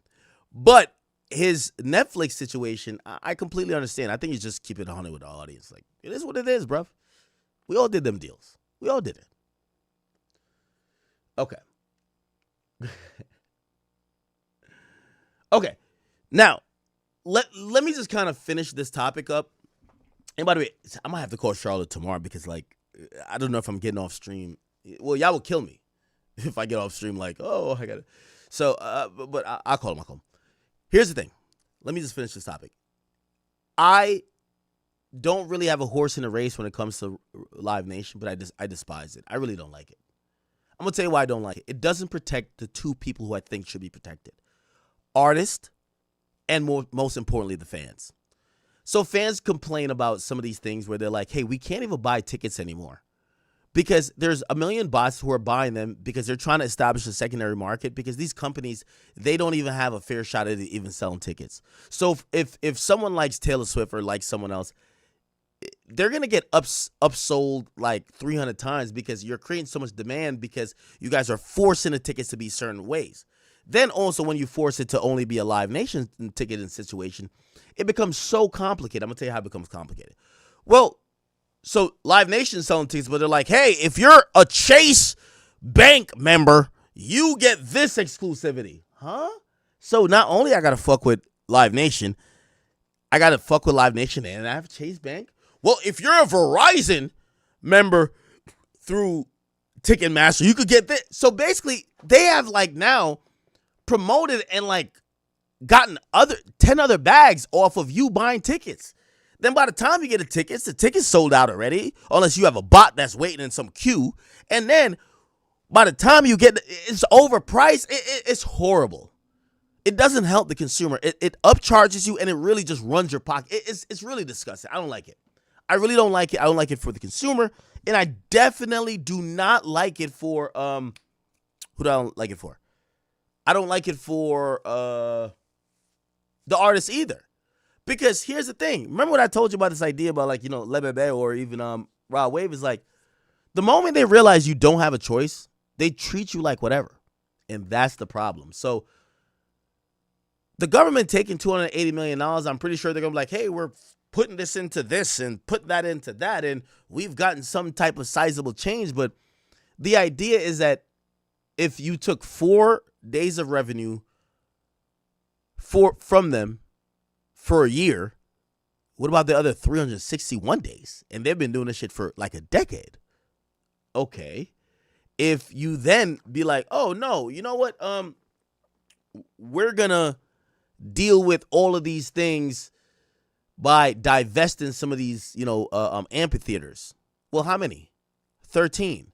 Okay, so how many else venues and shit like that you own? 400. What? So, like, this hasn't affected them 1%.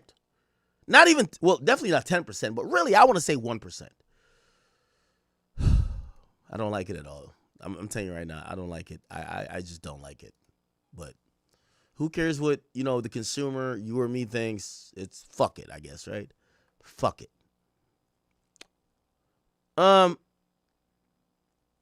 I'm a little bit on the business stuff, just give me 1 second. I'm actually going to play this as well.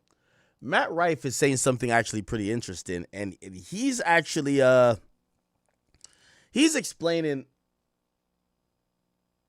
how he felt that TikTok betrayed him. Now, if you don't know, Matt Rife is a comedian who popped off via social media, being really interested in his crowd work, and he's a comedian, as I said, but he amassed 20 million followers on TikTok. He said over time, basically, TikTok, once they got in their bag, they're like, hey, listen, we're good. We don't want to suggest your page anymore. And even though he had 20 million followers, he felt like he couldn't even access like even a 1% of it, which kind of goes back into this idea of these social media companies that are supposedly be aiding and helping the artists or helping the listener. At some point, they start thinking about their own bottom line. Well, do we care about the listener? Do we care about us? And the idea of like giving Matt Rife the access to his 20 million followers without them getting a cut is like, for what? And he actually talks about this here. Check this out. Look, I hate TikTok. It's the most poisonous thing on earth right now. When it was about to get banned in America, I was stoked. You're like, I was yes! so excited, man. Because it's also, it's unreliable. Right. Like, I built an audience of, I think I'm at like 20 million followers, or like 19.7 or some shit. So, I was getting to a point where I was getting 1 million views an hour on there as soon as I posted a video. It was an explosion of exposure on there. And then little by little, it started to go away a little bit, which I'm like, that's fine. You're only something new and fancy for a little while. And then after about a year and a half went by, they just completely dropped off. I couldn't reach any of my followers for some reason. So I started hitting up TikTok. Like, they can find you a representative that works over there and everything. And they told me to my face on Zoom, they were like, yeah, we just don't push stand-up anymore. I was like, okay, so I have 20 million followers. One thing I like about TikTok, they keep it a bean. They keep it a bean. Like, they're like mad honest about it. I think most of the other platforms, they're really dodgy about it, or I think they're like trained to not like, obviously I got reps at all these places, so I don't want to call out one particularly. I'll be honest. I've been on a call with a rep, and I was clearly shadow banned for whatever reason. I said, hey, listen, yo, I think we're shadow banned. Could you fix that? And when I said that word, bruv, it was like, yo, you ever said like a word around a bunch of people that they were like, how does he know? Like, I could tell they were like the whole mood changed, and then they were like, what? We don't know what that is. And I was like, it was like almost like they felt like I had a wire on me. And I'm not gonna lie, that particular that company never admitted that they ever shadow banned. And I'm like, this is obvious how y'all do. Which to me alone, I was just like, that's interesting. But the thing with TikTok will tell you the truth. I told you my TikTok story. It kept it a beat. Yo, bruv, listen, fuck what you posted, nigga. If we want to turn your shit up, we just do it, nigga. I was like, oh, shit. All right. Who want to see what I'm posting, and you won't let them see it. And they're like, yeah, we only push the trends that are current right now. And they said stand-up comedy was a trend on our platform, but you kind of helped spearhead it quite a bit. But they were like, it went on for much longer than it should have. Most trends only last like a month or two. And yeah, now we just don't push stand-up as a platform. And they were like, good luck. And I was like, well, how am I supposed to so what am I do? What am I doing with the 20 million followers that I got? Yeah, so I said, how am I supposed to reach it? What do you suggest? They said, maybe just do the trends. Like, if there's a new dance people are doing or whatever on Zoom. I said, I'll kill myself on TikTok Live before I ever dance on TikTok. Are you crazy? They didn't find it funny at all, but I was also dead serious. I'm not going to do that, man. Like, my stand-up is what got me. Now he's kind of being facetious. He wasn't going to actually commit, the S word. I do want to say, his story and him saying this is so eerily reminiscent of like what I told you guys, because that's what they said. They said, hey, listen, and it looks like TikTok has this, I don't know about it anymore because, it got, pretty much divested, and now Oracle pretty much owns it. Their idea to me was like, they said, if you want to get popular, don't get people to want to do what you want to do. Just basically follow these trends that either I don't know how they picked them, but that our algorithm were picking. And that's what I realized about TikTok. They are loyal and they're all about it. So they told me the same thing they told me. Yeah, stop doing comedy, bro. Just go do a dance. If it's dancing week, do a dance and you'll get more popular. But if you're going to go against the trend, you're not going to get more popular, which means that TikTok actually fully believes that their algorithm, that's it. I mean, this far. Whether it be the crowd work clips or material from the special, whatever it may be.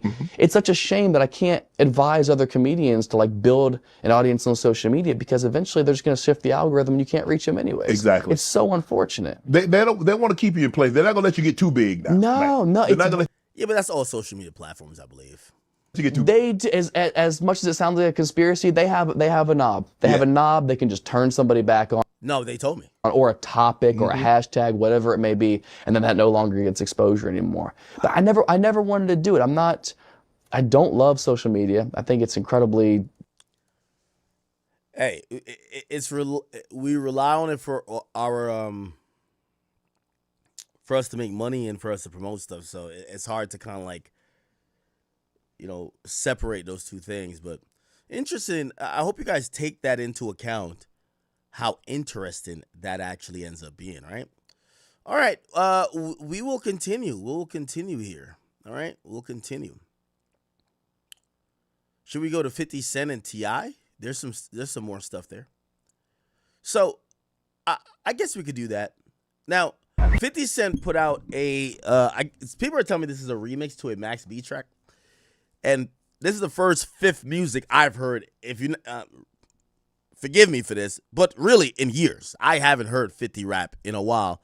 And I usually just only think about his rapping in terms of him doing these, trailers or theme songs for his shows that he produces.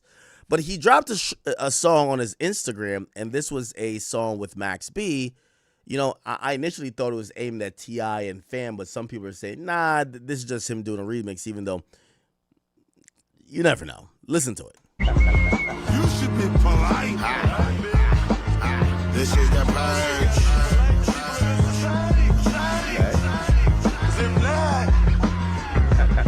This is what happens tonight. Fuck you. Fuck you.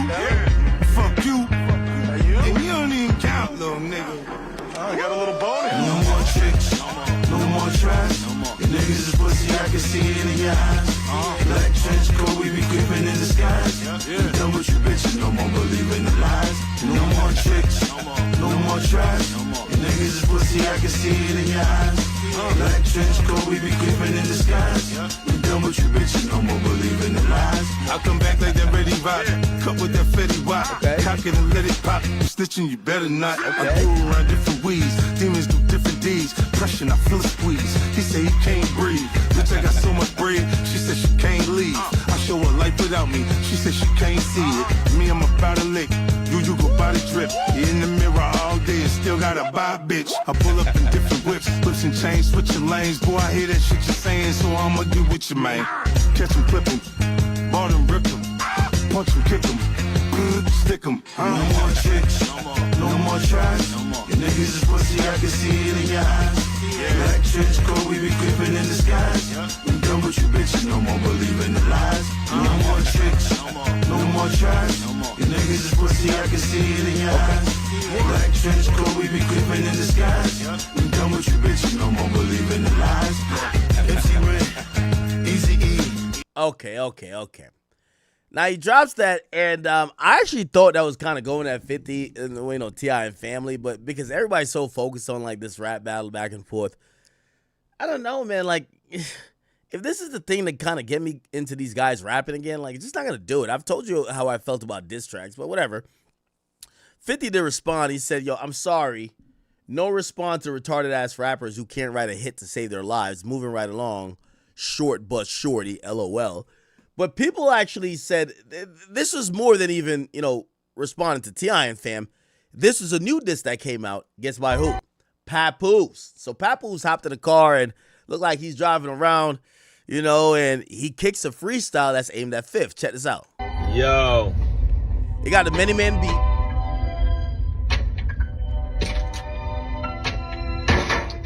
Yo. What y'all think about this? Listen, check this out. Yo. Fuck Curtis Jack, that's what came to mind soon as I heard the track. Ball spitting lyrical, condescending to murder rap. Heard they shot his ass with a Nina. He deserved a Mac. About to turn the heat up, I got my hand on a thermostat. Ugly ass G-Unit sneakers. Had the shirt to match, cause after Get Rich or Die Trying, your every verse was whack. Mad cause Diddy hit your chick. You a jerk for that. Diddy clap them cheeks so loud, the neighbors heard the slap. That's why you made that documentary, you was hurt from that. I heard she fucked all 5 guys and they bring a burger back. Spoke to some conspiracy. Yo, Pap, man. Yo, Pap. Yo, why you rapping like that, Pap? Yo, Pap, stop it, Pap. Heard she fucked them 5 guys and they ain't bring a burger back?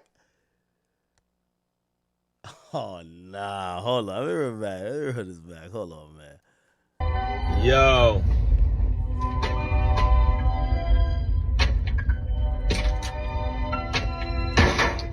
Yo.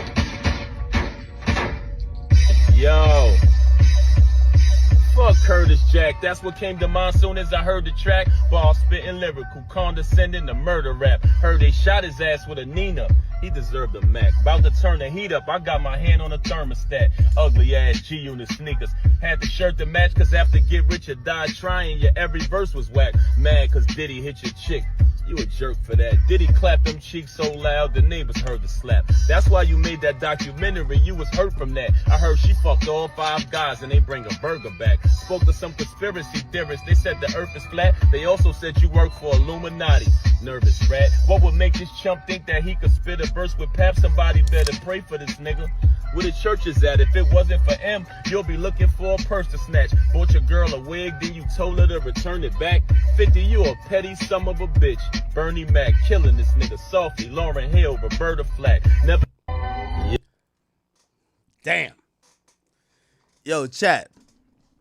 I've seen all y'all message me. Act, you on 50's dick. Bruv, I told you, I like disrespect. This is the best diss song that dropped. Yo, Pap, I'm giving it to you. You got it, gang. Think you might as well hop in a booth and record this shit. Yo, that T.I. shit weak, gang. Like, yo, y'all Atlanta, nigga, I don't know what's going on in Atlanta. Y'all too polite. Bruv, this what I'm talking about. Bars and disrespect. I like this. Fifth, I fuck with you, but, yo, shout to King. King had some disrespect in the shit, but his bars, there's not punchlines like how Pap gonna give the punchlines. This the best diss I heard at 50. Facts. I'm a nigga who like songs like Checkmate. I'm sorry. This got bars and disrespect. This got bars and disrespect. This what happens when a rapper that know how to, bro. This is New York shit, bro. I'm gonna keep it a bean. Somebody said, "Oh, this was messy." Are you, nigga? That's what a rap beef is, nigga. The fuck you think it is? Just rapping. Yo, bro. I heard you a bitch a hoe. I heard you got AIDS. Nigga, I heard your mama got fucked by your uncle. Nigga, you say anything. It's about disrespect. What type of... Come on, stop it, bro. Stop it. Yo, Pap, you got it. I ain't gonna lie. I listened to your shit a couple times. Yo, with all due respect, and all y'all, I want all y'all to retract what y'all had to say. This is the best diss at 50. 50. Nigga flamed you up. He said, heard your bitch fuck 5 guys and she ain't bring a burger back. Oh, my God.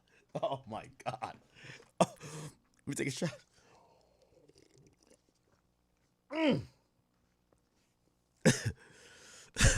Fuck 5 guys and they bring a... Oh, man. Oh, man. Nah, one more time. I'm sorry. Yo. This is why I'm like, yo, listen, obviously it's not no Atlanta, New York shit, but yo, Atlanta or like T.I. lead us to New York niggas. I thought Fab had clever bars. I thought Papoose did his thing. Papoose violated.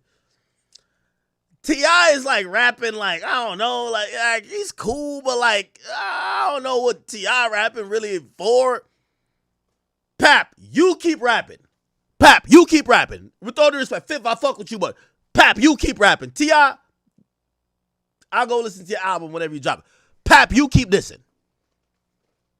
Bro, I like shit like, you got certain raps where it's like, nigga, like everybody know, Fifth really undefeated, but not really, because Game beat him. But let's keep it a bean. Everybody know, when Jada Kiss dropped Checkmate, everybody was looking at 50, and 50 acted like he never heard of that shit, my nigga. Like, yo, he never heard that song in his life. He knows. That song ate him up, bro. Pause. It's a fact. That's what I'm talking about, though. All y'all niggas say I'm like round 50's dick. No, nigga. I'm gonna show love to some hot shit, nigga. Checkmate. Nigga, you don't even live in a city. You live in Connecticut. You don't be in the hood. You be in the woods. Come on. Yo, that's real. Like, that shit we could fuck with. Y'all gassing up like this. T.I.'s just like, what? Yo, T.I.'s too nice. The man's talking about your woman, bro. Nah, Pap, I'm fucking with this. I gotta keep it a bean. I'll fuck with this. I fuck with it. If I'm T.I., if I'm Fifth, this is the first song I gotta respond to. That Damani shit is like, we gonna play the next one. His shit was right here. Abuse of power, but yeah. That's another thing too. That's gangster. Nigga, take his own beat and diss him over it. That's gangster. Yo. Oh, yeah. Yo. Yo. Fuck Curtis Jack. That's what came to mind soon as I heard the track. Ball spitting lyrical, condescending to murder rap. Heard they shot his ass with a Nina. He deserved a Mac. About to turn the heat up, I got my hand on a thermostat. Ugly ass G-Unit sneakers. Had the shirt to match, cause after Get Rich or Die Trying, your every verse was whack. Mad cause Diddy hit your chick. You a jerk for that. Diddy clap them cheeks so loud, the neighbors heard the slap. That's why you made that documentary, you was hurt from that. I heard she fucked all 5 guys and they bring a burger back. Spoke to some conspiracy theorists, they said the earth is flat. They also said you work for Illuminati. Nervous rat. What would make this chump think that he could spit a verse with Pap? Somebody better pray for this nigga. Where the church is at if it wasn't... You know what I'm realizing now? The mere fact y'all was gassing up T.I.'s this song, maybe the only nigga who could really get at like a nigga like Kendrick like that, it gotta be a New York nigga. A New York nigga gonna do it right. A New York nigga is gonna really handle that. Let's keep it up. Like now I'm starting to see it now. If y'all was saying T.I. was going crazy on 50, and this shit was recorded in the car, and I think this is better than all T.I. disses, maybe it needed to be a New York nigga to handle Kendrick. It's gonna be a New York nigga. Yo, we need somebody from the Bronx. Yo, maybe from Brooklyn. I ain't gonna lie. Queens nigga really gonna kill Kendrick. That's a fact. I gotta keep it a bean with y'all. Like, yo, Fifth got violated here. That's my mans. I fuck with Fifth, but Fifth got handled here. For M, you'll be looking for a purse to snatch. Bought your girl a wig. Nigga say if it wasn't for M, you'd be looking for a purse to snatch, nigga. Let her return it back. 50, you a petty son of a bitch. Bernie Mac. You a petty son of a bitch. Like Bernie Mac. Ah, come on, man. Bars and punchlines hitting. Killing this nigga softly. Lauryn Hill, Roberta Flack. Uh-huh. Yo. One more time. Now, here's the thing. I don't want to make this a New York, Atlanta thing or New York, T.I. thing like he can't rap, he can rap. It's just a style of aggressive, like, punchlines and dissing, right? Like, T.I. was making whole songs. Like I'm watching T.I. like with all due respect, to T.I., like look, like T.I. eating full on dinner. Like, we don't need that, gang. We don't need your son cutting up like, yo, niggas is cutting the plastic plate. We don't know what are you doing. Yo, bruv, just get in the car, nigga, with the beat and just get at that nigga. Like, we love T.I. We love the fact that you had, Big Mama, your woman, and you got your mama, like your mother in there, and you kissing her. We love that. We love that. Trust me. Okay, we ain't disrespectful, but like, yeah, look. T.I. over here like trying to be too smooth. I ain't never scared, big flex on a nigga head. What I'm standing on, business, big chick. Yo, T.I. First rule of diss tracks: fuck what you standing on. Tell that nigga where he gonna be laying down at. Like you making a hot song, nigga. We want to diss. Look, nigga over here like he like doing everything. No, nigga, diss him. We done did that, pushing weird back, better give me respect and some more. Nah, see, like, bro, that's just a song, bro. Yo, Pap got straight to it, nigga. My type of this song, we get at it immediately, nigga. First bar out the rip. Nigga shot you 9 times. They should have got you to 10. That's why I said the son better. Because the son was talking that shit too. Yo. We'll keep it a bean with y'all. I'm sorry. Yo. When y'all beefing, this not the time for you to drop your hit song, gang.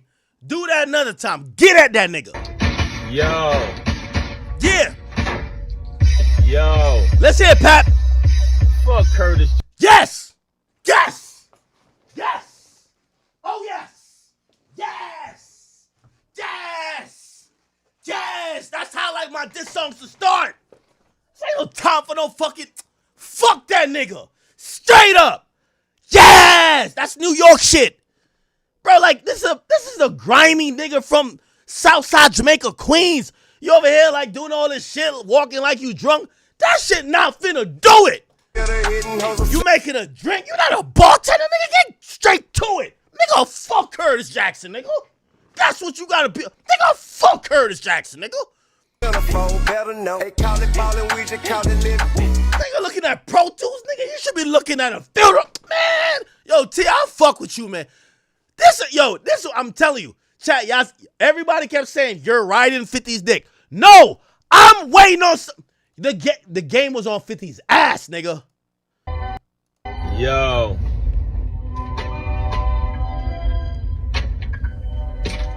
Bruv, we don't gotta wonder about, I don't know if this nigga trying to drop a album. Yo, T.I. is like, I'm standing on business. No, nigga. Fuck Curtis Jackson, nigga. Started off like that. Yo. Here we go. Yo. Here we go. Fuck Curtis Jack. Classic. That's how I like my diss song to start. That's how I like my diss song to start, gang. Yo, Pap, I'm gonna keep it a bean, because if you drop some whack shit, I'm gonna tell you too. I like that. That's what came to mind soon as I heard the track. Yo, fuck Curtis Jackson. That's the first thing that came to mind when I heard the track. Nigga played many men. Fuck Curtis Jackson. It's the first thing that came to mind when I heard the track. That's hip-hop to me. That's hip-hop. All y'all niggas say I'm on 50's dick. No, I'm not gonna gas no weak shit because y'all tired of 50 bullying y'all favorite rapper. Yes, 50's a bully, nigga. Tell your favorite artist to get some balls and get some courage, get some bars, and finally start hitting back. Fuck is you talking about? This whole, he been bullying for too long. Oh, he went too far. Why he mentioned Tiny? Man, get out your fucking feelings, nigga. This is how I want to hear T.I. come. Nigga, fuck 50. That nigga's a bitch. I would have slapped you if I seen you in 06. That's all. I would have been like, oh my God. Oh my God. Yes. Yes. That's what I wanted T.I. to say. Fuck 50, nigga. That nigga's a bitch. Nigga, I would have slapped you when I saw you in 06, nigga. but you copped the plea. That's what I want to hear. I want to hear this. Oh man, I'm from ATL. I'm still the king, man. I'm standing on bit. I want to hear that. That's why you need a New York nigga to handle that shit. Here we go. Ball spitting lyrical, condescending to murder rap. Heard they shot his ass with a Nina. He deserved a Mac. It's not heard they shot his ass with a Nina. He deserved a Mac. There we go. To turn the heat up, I got my hand on a thermostat. Ugly ass G-Unit sneakers. Had the shirt to match. That's an old joke. That's that's an old joke, but you gotta run it back. Ugly ass G-Unit sneaker, but he had the shirt to match. Ooh, I'm rocking with it. Rocking with that shit, man. Run that shit again. Yeah.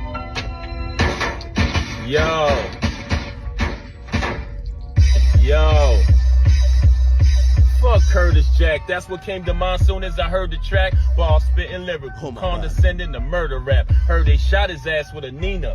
He deserved a Mac. About to turn the heat up, I got my hand on a thermostat. Ugly ass G-Unit sneakers. Had the shirt to match, cause after Get Rich or Die Trying, yeah, every verse was whack. Damn, after Get Rich or Die Trying, every verse was whack. Ooh. So I wonder, so 50 gotta listen to this and be like, yo, 50 right now is Googling, where does Papoose live? Does he owe rent? He got to do the same search he did on Jim Jones. Is Papoose going to get evicted? Like, you got to Google that shit now, Fifth. I get it. A nigga like this, yo, Fifth, I wouldn't even rap back with Pap. You got to figure out where that nigga live at. Like, yo, bro, nigga, you got to find a security footage of, like, his girl beating him up. Something. Get him out of here. Don't rap with him, Fifth. Like, Fifth is smart, though. Nobody beat Fifth in a beat. But, like, these are the bars you got to panic over. That T.I. shit was like, all right, T.I., we're not doing a versus still, brother. No. This type of shit. Mad cause Diddy hit your chick. You a jerk for that. Diddy. What? Mad cause Diddy hit your chick. You a jerk for that? Clap them cheeks so loud the neighbors heard the slap. Diddy clap them cheeks so hard you heard the slap? Oh, nah. Oh, nah. Hold That's why you made that documentary. You was hurt from that. I heard she fucked all 5 guys and they bring a burger back. Spoke to some conspiracy. Nah, I'm crashing out on him. I'm crashing out on this nigga for that. Nah, I ain't playing with you. I'm telling you I'm not playing with you. I know Fifth ain't playing with you. Hershey fuck all 5 of them. I ain't gonna lie to you. If I'm 50, nigga, I'm going back to the court files. Which 5 niggas she fuck? Like, I talked to her. She told me the only time she did, like, threesomes and shit, she fucked Diddy and 2 other niggas. Where 5 niggas come from? Where the 5 at? 5? What? Nigga, you gotta go to the court. What do you mean she fucked 5 niggas? Diddy tricked her. He said it was a threesome. What you mean she fucked 5? Yo, Pat, where you hear that from? Pat! 5 niggas? Yes, nigga. That's why I like my type of diss songs. Yes. Let that nigga start thinking like, what the fuck? My bitch fucked 5 niggas one night? Yeah. Oh, yeah. They said the earth is flat. They also said you work for Illuminati. Nervous rat. What would make this chump think that he could spit a verse with Pap? Somebody better pray for this nigga. Where the church is at? If it wasn't for M, you'll be looking for a purse to snatch. Bought your girl a wig, then you told her to return it back. 50, you a petty son of a bitch. Bernie Mac killing this nigga softly. Now you got it, bro. I'm gonna keep it a beam, bro. I'm gonna always keep it 100. Damn. All right. Fuck. Yo, T.I., man. I'm cool with the you know, I don't want no Fulton County diss songs no more, bro. I'm good. I'm good, bro. Pap, you get in the booth. Pap, you get in the booth, we might really start gassing it. Pap, the way you rocking, I like it. Now, T.I.'s son, Domani, dropped another song, so I guess we gotta listen to it. A lot of people like Domani rapping, but let me play what he said. Check this out. Wait, it said currently unavailable. What the fuck? You got taken out? Currently unavailable? Let me see. Domani. Wait, why is that currently unavailable? Oh man, 50 working. Let's see. Not like that. Oh, okay. Let's go on his page.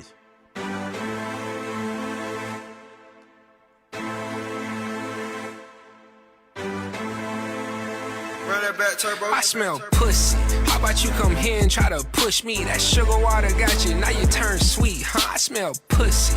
Nigga, yeah, I read you like a book read. Come bring your ass to school, quit playing hooky. Right now I smell pussy. You a pussy. You beat the week, okay? You want a cookie, my nigga? You a pussy.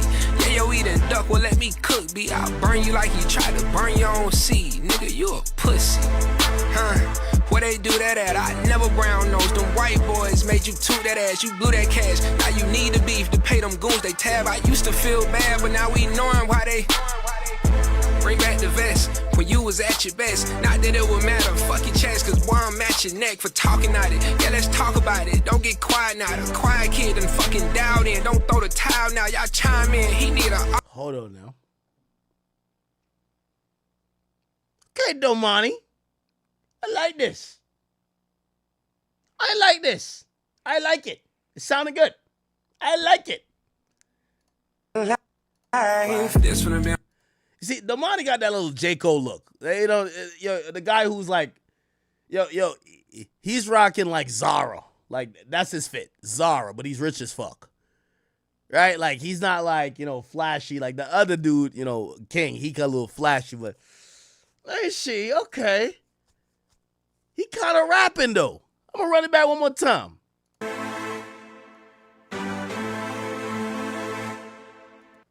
Again, chat, if y'all want to know where my allegiance lie, I like disrespect. Tell him he a bitch. Tell him, man, just talk some shit about him, man. Your chick got fucked. Fuck you. Niggas gonna beat your ass. I'm gonna slap you. Like, threaten him. I don't care. That's the great part of this songs. Okay, here we go. Run that back, turbo. I smell pussy. How about you come here and try to push me? That sugar water got you, now you turn sweet, huh? I smell pussy. Nigga, yeah, I read you like a book read. Come bring your ass to school, quit playing hooky. Right now I smell pussy. You a pussy. You beat the week, okay? You want a cookie, my nigga? You a pussy. Yeah, yo, eating duck, well, let me cook, B. I'll burn you like you tried to burn your own seed. Nigga, you a pussy. Huh?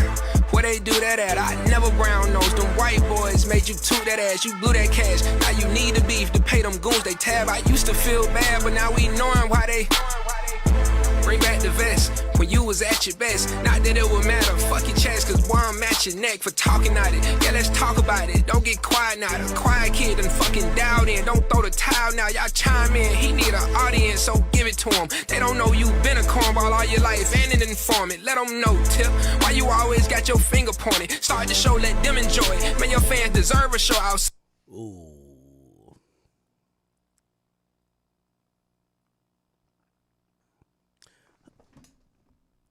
I think I get it now, chat. I think I get it now. Yo, T.I., with all due respect, I'm going to give you some good advice. I've always given you good advice. I hope you know. You're too respectful. I don't want to hear no more raps. You dissing 50. I like King's energy, even though I think at this point, 50 going to have to put yayo on that. I ain't going to lie, because y'all can't sell weed with his mama's face on it. That's crazy. But I'm going to be honest with you. T.I., you got your audience. You'll always have your audience. You'll always be a legend. But this boy can rap. Don't let this be the only time he's getting... Because I've never really listened to this nigga before. I thought he played the guitar or some shit. Like the ukulele. I didn't know what the fuck he did. But I'm listening to him like, yo, this nigga could kind of fucking rap. This nigga could kind of rap. So now I got to say, yo... I'm looking at you, T.I. He's kind of nice. Don't let him be swallowed, pause, in your battles and beefs. Let him take this momentum and bring it somewhere else. That's how you really further the family name. He could rap, but his rap is not 50 rap. You need your other son. King like a hoodlum. King like a nigga like just on the block. So let him do that, win or loss. Yes, this son right here, make this the last song. The next song shouldn't be a diss. It should be almost like a fucking just say open song where he's acknowledging everything, but like just going on his own path. This nigga could rap. I could tell he could rap. But here's the thing: you can't. It's like Kendrick. This is why I said that Kendrick would lose against a street nigga. If Kendrick dropped, obviously he wouldn't drop, because I think he's smart too. But he wouldn't drop Euphoria against, say he was going against Future, right? Or let's say he's going against Meek. All them artists would have to do is just clown that nigga. Be like, nigga, you a bitch ass, inside ass nigga, like, nigga, we in the streets. Right? I hope you guys get what I'm saying. The point what I'm trying to make with the Damani kid is like, he could rap. Don't have him only showcase his talent here. This is the off-ramp. Get him out of here. 50's not going to battle rap you guys anyway.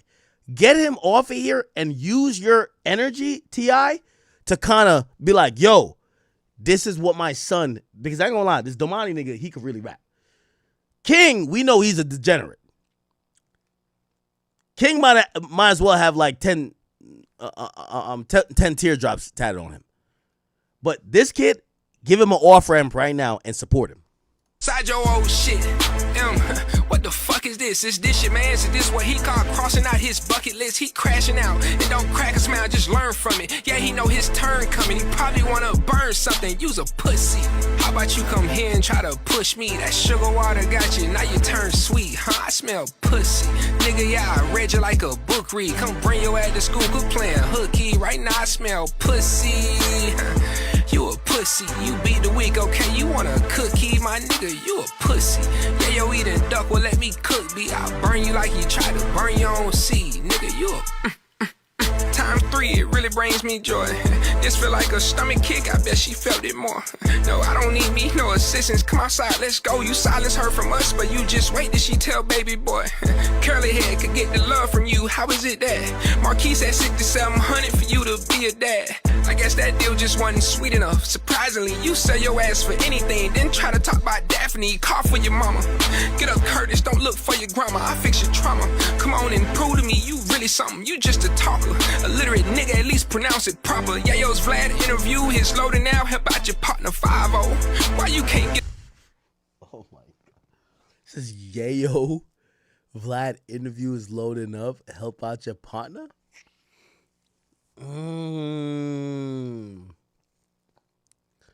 Yo, T.I., take my advice on this. Trust me, I'm not leading you wrong. First of all, it's the first time I've ever heard King rap. And I always saw Damani, but he had like an instrument in his hand. T.I., you winning this battle with 50 ain't the goal. It's you putting on your sons. It's legacy, nepotism. That's what wins for you. None of these niggas' kids that are hip-hop artists have really put on they son. Once we know you're the son of a hip-hop artist, Ja Rule's son, 50's son, Supreme's son. Like, as soon as we know, like, your father is lit, like, we just kind of like, nigga, you grew up. This is your chance. Throw the alleys right now. Fuck your beef with 50.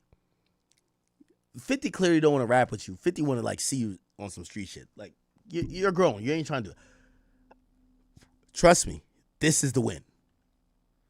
You got to throw the alleys, especially to this nigga. The way he rapping, this boy rapping in a dope way. Yo, T.I., whatever money, like, all right, let me just be real. T.I., whatever money you had for your album, $1 million, cancel your album. Invest it into him. You already T.I. We love you already. Nigga, you could do, so, King album came in 2005, right? Or was it 2005? Bro, you could do the 11-year anniversary. Like, bro, T.I. versus T.I.P. was 2007. You got next. Bro, you're going to be good. What you could do that is one-up in everybody in the industry is have your sons Just pop off one of them. I say invest in both. But this nigga right here, we don't know too much about him. We don't know too much bullshit about him. Only thing I'm going to say, clean up his look a little bit, because I get the J. Cole bummy look is cool, but like, he don't got to be the nigga flexing, but just make him kind of look like a nigga who bitches would want to fuck. Like, and I'm not saying I'm the nigga. Like, I'm just giving you good advice. Get him to that place, but he got that talent. I can tell. I can tell. I'm going to play it one more time, I bet.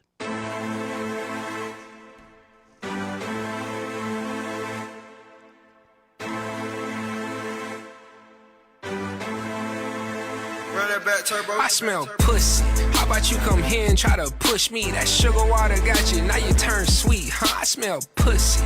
Nigga, yeah, I read you like a book read. Come bring your ass to school, quit playing hooky. Right now I smell pussy. You a pussy. You beat the week, okay? You want a cookie? My nigga, you a pussy. Yeah, yo, eating duck, well, let me cook, B. I'll burn you like you tried to burn your own seed. Nigga, you a pussy. Huh? Where they do that at? I never brown nose. Them white boys made you toot that ass. You blew that cash. Now you need the beef to pay them goons they tab. I used to feel bad, but now we knowing why they bring back the vest when you was at your best. Not that it would matter. Fuck your chest, cause boy, I'm at your neck for talking at it. Yeah, let's talk about it. Don't get quiet now. The quiet kid done fucking dialed in. Don't throw the towel now. Y'all chime in. He need an audience, so give it to him. They don't know you been a cornball all your life and an informant. Let them know, Tip. Why you always got your finger pointed? Start the show, let them enjoy it. Man, your fans deserve a show outside your old shit. What the fuck is this? Is this your man? Is this what he called crossing out his bucket list? He crashing out. And don't crack a smile, just learn from it. Yeah, he know his turn coming. He probably wanna burn something. You's a pussy. How about you come here and try to push me? That sugar water got you, now you turn sweet, huh? I smell. Yeah. I like him. He's cool. Okay. Now, granted, I don't think 50's gonna respond to it, but like, I'm seeing it from a rapping perspective, like, oh, this kid's kind of nice. And I think 50 would, no, not 50, I mean, T.I. would acknowledge that that's his son. And kind of like, it's on him to kind of put it in the right position. It's not about beefing with 50. It's about putting him in the place where people want to listen to those bars. Okay. By the way, all my people on Rumble. Start getting over to Kick, man. Kick.com/academics. We are about to move over there if you're on Rumble shortly. So make sure you go to kick.com/academics. All right. Here we go. Let's see. What did we miss? Oh, we got to do Rihanna. Man. Ooh, and Dak Prescott. Ooh, and we got some good topics to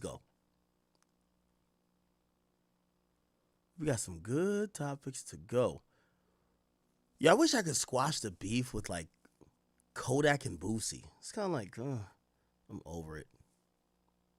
All right.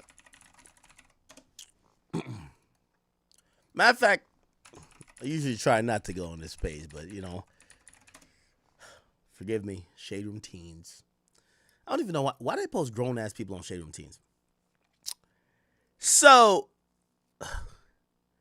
chat, have y'all noticed a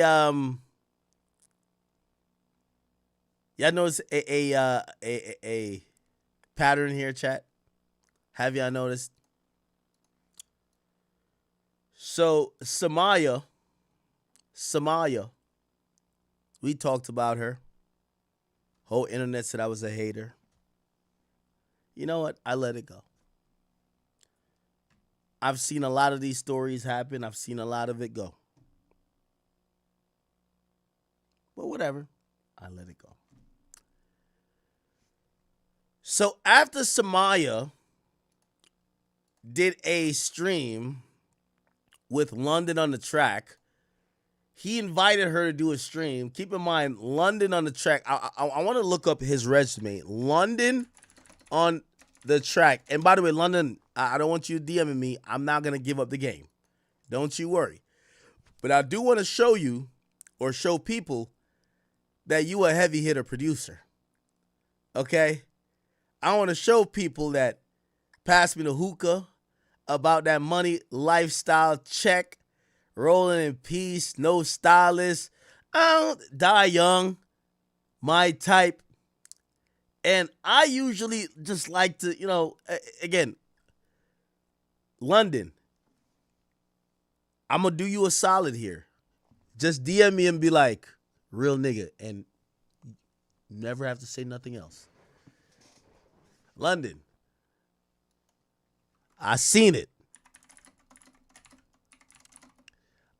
Trust me, you ain't low. I seen it when you had Shensia in the studio. Okay, roommates, I know went to together. I seen it last night together. I'm like, London make dancehall music? And after performing, okay, around her neck, Shensia was all smiles after receiving the gift. Now, roomies, these two are Icy Chain official. Okay. Okay. Hold on. Now, I know, again, we not going to get too much into it. I remember when I seen London on the track, Summer Walker. You ain't had her as Pizza Hut. You must have had her as Little Caesars. Holla. Yo, London on the track is like the male, he's like the industry equivalent to your girl saying that that's her photographer buddy. He's the nigga that gonna make all of your hot chicks. Yo, get in the booth with me. He the Platboy Max of the new bad bitches. I ain't gonna lie to you. Hold on, I can't snitch on my man. Yo, just London, I fuck with you. You're my guy. See with Shensia, I'm like, holy. Then I see in the beginning, oh child, he was. Is he one of them? If I ain't with you, I want the baby. Look, okay, he was taking me through the fucking ringer in the beginning. And honestly, Shensia, yeah, shout out to you, bitch. Because after she got in the picture, he started acting right. I was like, thank God, nigga, they moved on. All right, Pizza Hut, relax. Pizza Hut, relax. Pizza Hut, relax, my nigga. That nigga ain't never act right ever. I said, holy shit. That's the method. Then I remember before Yo Gotti got it, this one I knew he was him. So you're telling me, hold on.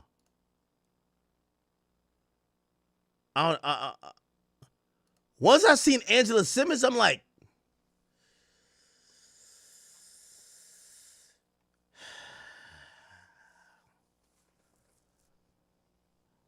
I'm gonna leave this one alone. Yo, London, I fuck with you for that. Fuck with you for that.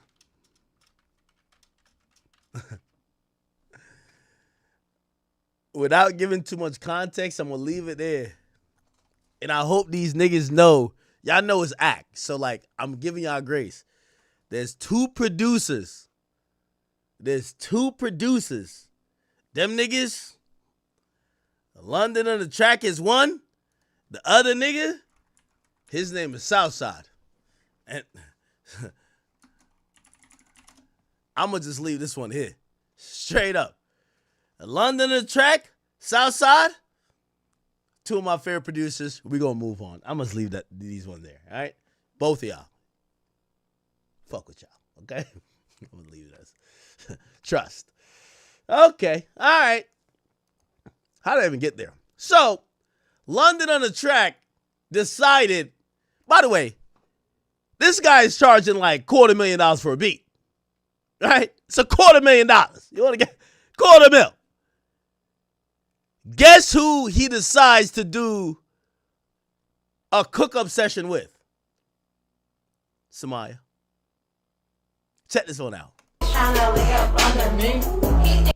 Look at this nigga. I ain't never seen bop this hard, nigga. I've seen like the stars of the stars like rap to the shit. Look. I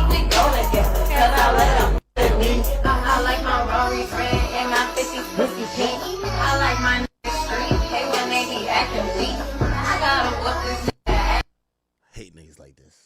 I swear I hate niggas like this. Yo, chat, this is why anytime your chick get gassed up like, oh, this photographer want to take free pictures of me. Nigga, fuck that photographer, nigga. The photographer over here acting like, yo, she fucking Eva Longoria, nigga, like acting like she's like, bruv, like acting like she, yo, this how the photographer's gassing a nigga, like, bruv, you let your girl go kick it with a photographer? Man. Photographer in there, nigga, like, doing a Mo's. Photographer looking at me like, yo, I ain't gonna lie to you, like, shit, I took mad pictures of yo, you better than Tyra Banks. Gas in a gang. Niggas like this. Nah, respect to you though. You my nigga still. Still. Look how the nigga vibing to this though. You would think this is like Young Thug comeback song. There's London on the track. Yo, look at this nigga, man. This nigga act like he fuck with it more than her. Nah, man. I'm telling you, bro. He's singing her bar. Yo, this why you gotta crash on a nigga, bro. Yo, bro, no more in studios. Nigga, just send your B-pack, nigga. Fuck that, nigga. Just send a B-pack, nigga. Fuck is you giggling like this over? Nigga, send a B-pack, nigga. Fuck is you doing? Just send a B-pack. Yo, what's up with these niggas, man? Nigga, just send a beat pack. Nigga, like, nah, I gotta be in the studio. No, you don't, nigga. No, you don't. Look at this nigga. Yo, right here, he was like, yo, he going like this. He on some. Where my glasses at? You know, it's my my AUG or ASAP Rocky glasses. He on some Mano shit, right here. That look right there is for his assistant to book the jet for the holiday, nigga. The fuck? Nigga ain't trying to get no song going. This nigga on a vacation, nigga. The fuck? Nigga, I don't even know every word, man. Stop it, nigga. Nigga, you don't work with Drake. You don't work with Hov. Look at this nigga, man. Nigga acting like she fire. Like, yo, a nigga like this, bro, I want to leave. Bro, you better not leave your sister, your mama, your cousin. Look at it. A nigga like this, bad work. Bad work. He's gassing too much. Bad work. Look at this nigga. Bro, I gotta pull up this nigga like accolades, like. This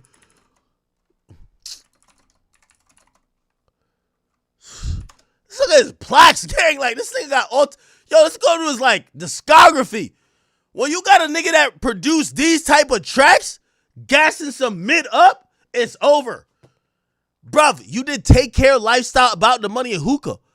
Check, Sneaking, Rolling Peace. You did No Stylist. You did Swerving. You did Die Young. You did My Type. You did Tap, Tap, Tap with Meek and Nav. Bruv, what you mean? You did Positions of Ariana Grande. Yo, bro, stop it, bro. Yo, when a nigga going like this, bro, you ain't got no chance, bro. You know what he whispering in her ear? Nah, this hotter than that #1 song I had with Ariana Grande. He's getting pussy, straight up. Like, what do you expect? What do you expect? Look, let's keep scrolling down. Nigga work with everybody. Let me see if I can find Samaya.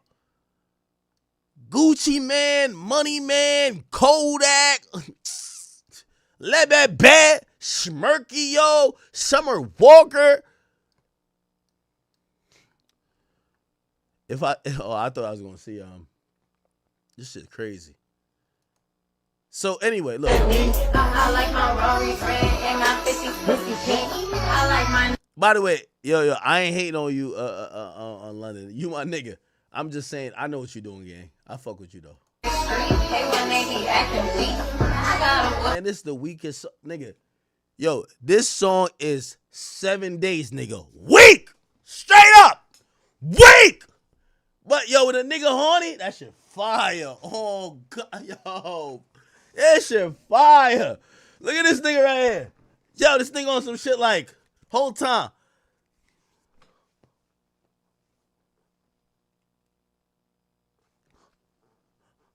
Oh, hell nah, bro.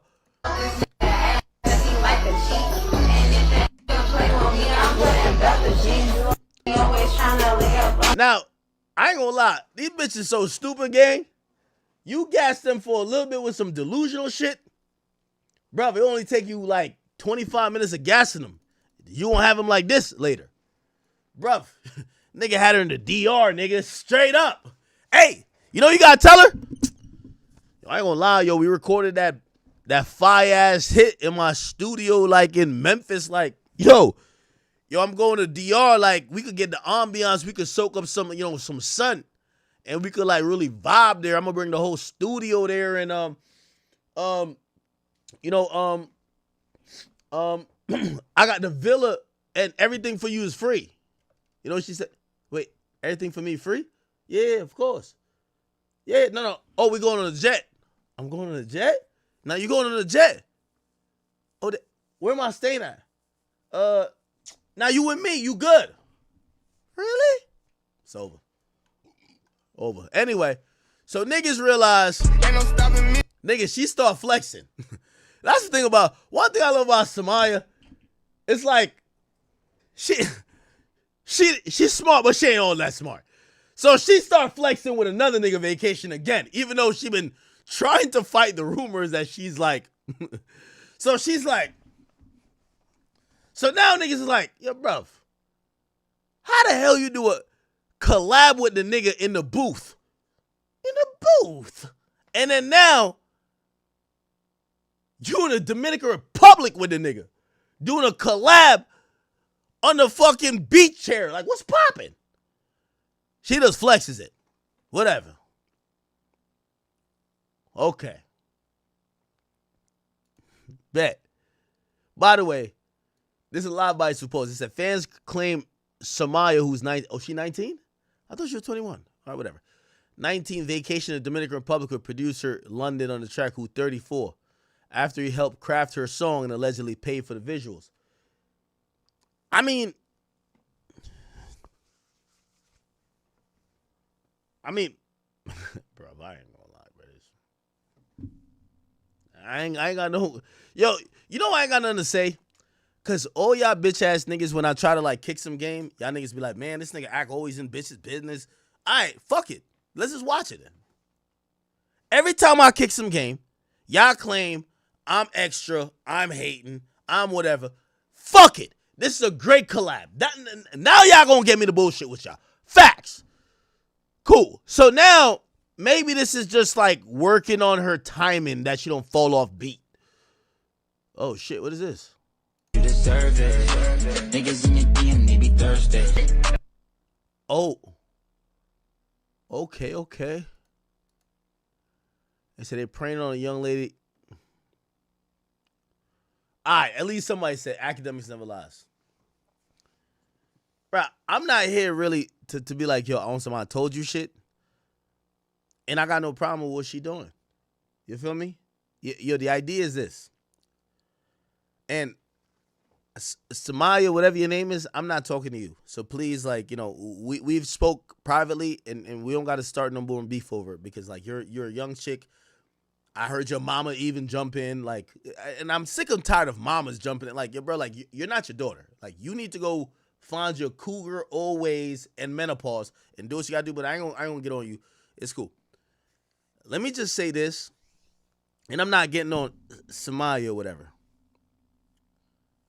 because this is what it is.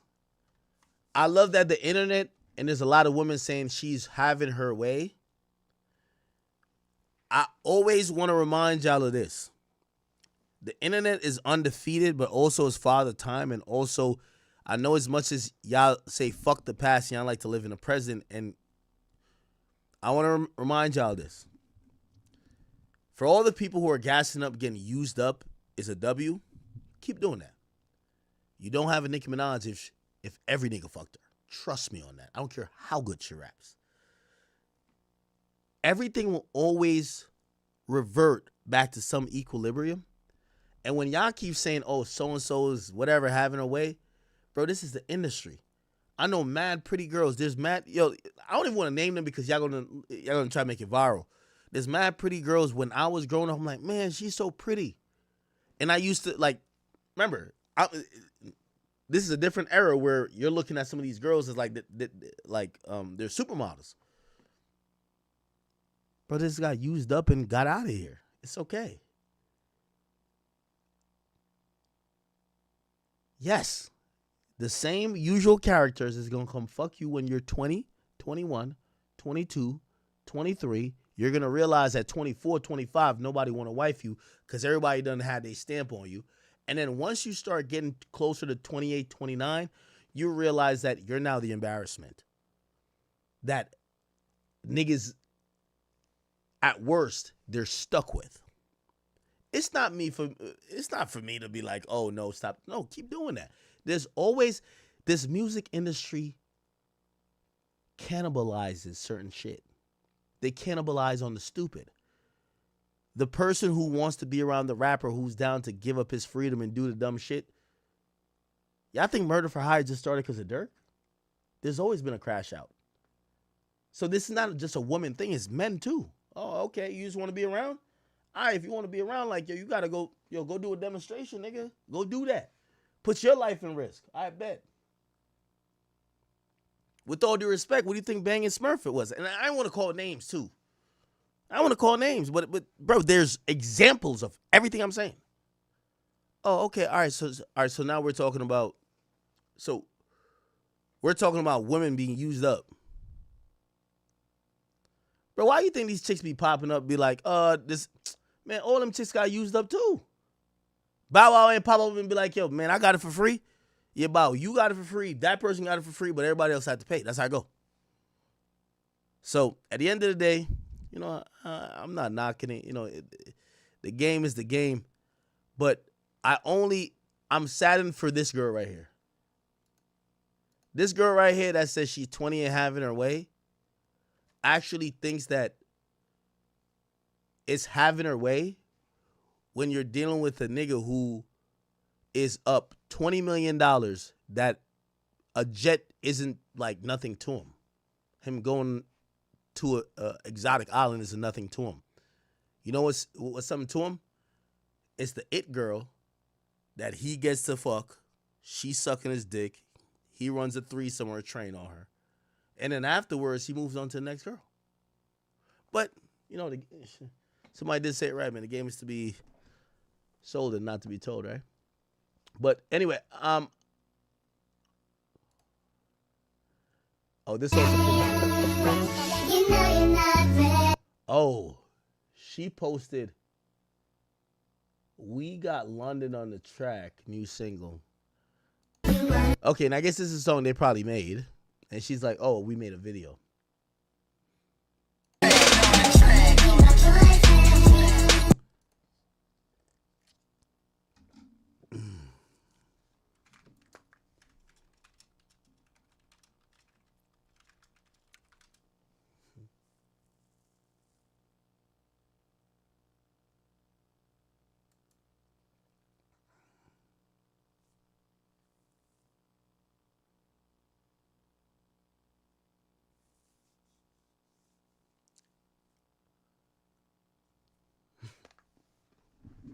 It's okay. Congrats to her. Here's my thing. I just wish the same people who say when I kind of like kick game or whatever, they'd be like, yo, Ak, you be too much involved. There's always a list of women who got used up in this industry. Tia Marie, A. Marie. It was always a producer or a nigga who said, oh, nah, we fuck with you, you're talented. But just keep being around. We gonna get to your shit. We never heard about them motherfuckers again, bro. Like, that's a fact. But whatever, man. I'm not here to save nobody. Straight up. Let niggas rock. All right, cool. Samaya, I love what you're doing. I hope, Samaya, I have one request. Samaya, honestly. Okay? And I know you're significantly younger. They're saying you're 19. I thought you were 21, but okay. Samaya, when you get flown out on these trips, just bring me a souvenir from the gift shop. Okay.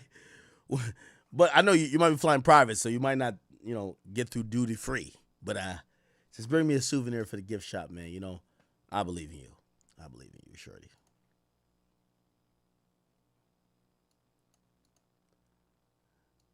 Y'all remember this?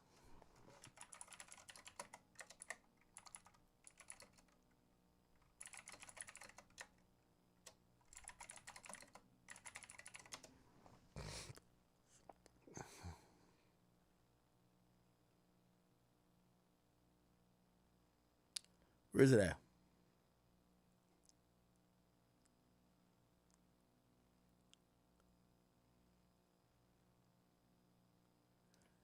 Is that here the Blueface joint? Be like, yo.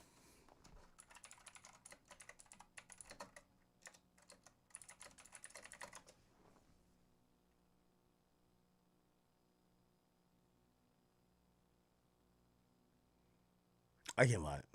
Fuck it.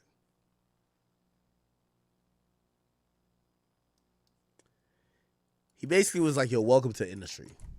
I can't find it. All right.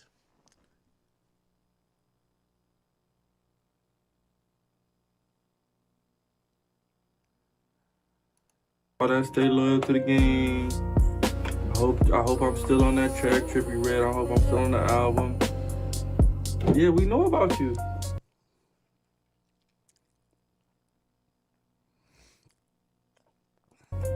Welcome to Hollywood.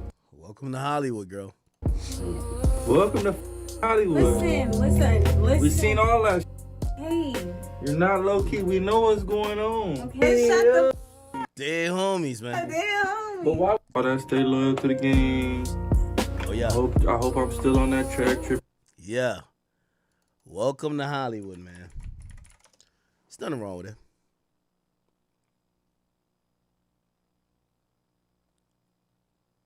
All right, whatever.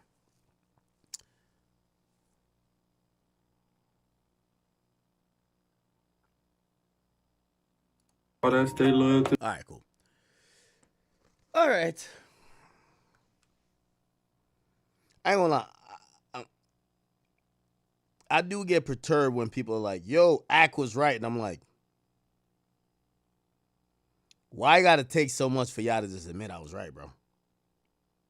Why? Anyway, hey, if you are on Rumble, please get over the Kick real quick. Everybody on Rumble, get over the Kick.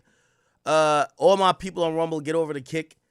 We still got a little bit more on YouTube, but we're eventually all gonna get over the Kick. But Rumble, please get over the Kick immediately. All right. So I think I got that. We got to cover this Beyonce, that Rihanna thing, right? Fuck. It's kind of scary. Who's this? Act like it been security code.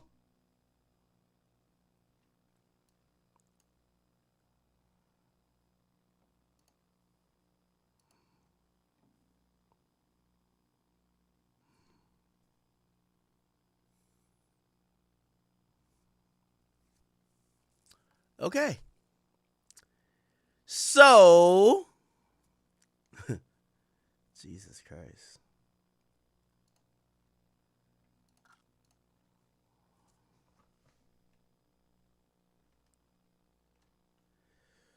All right. Okay.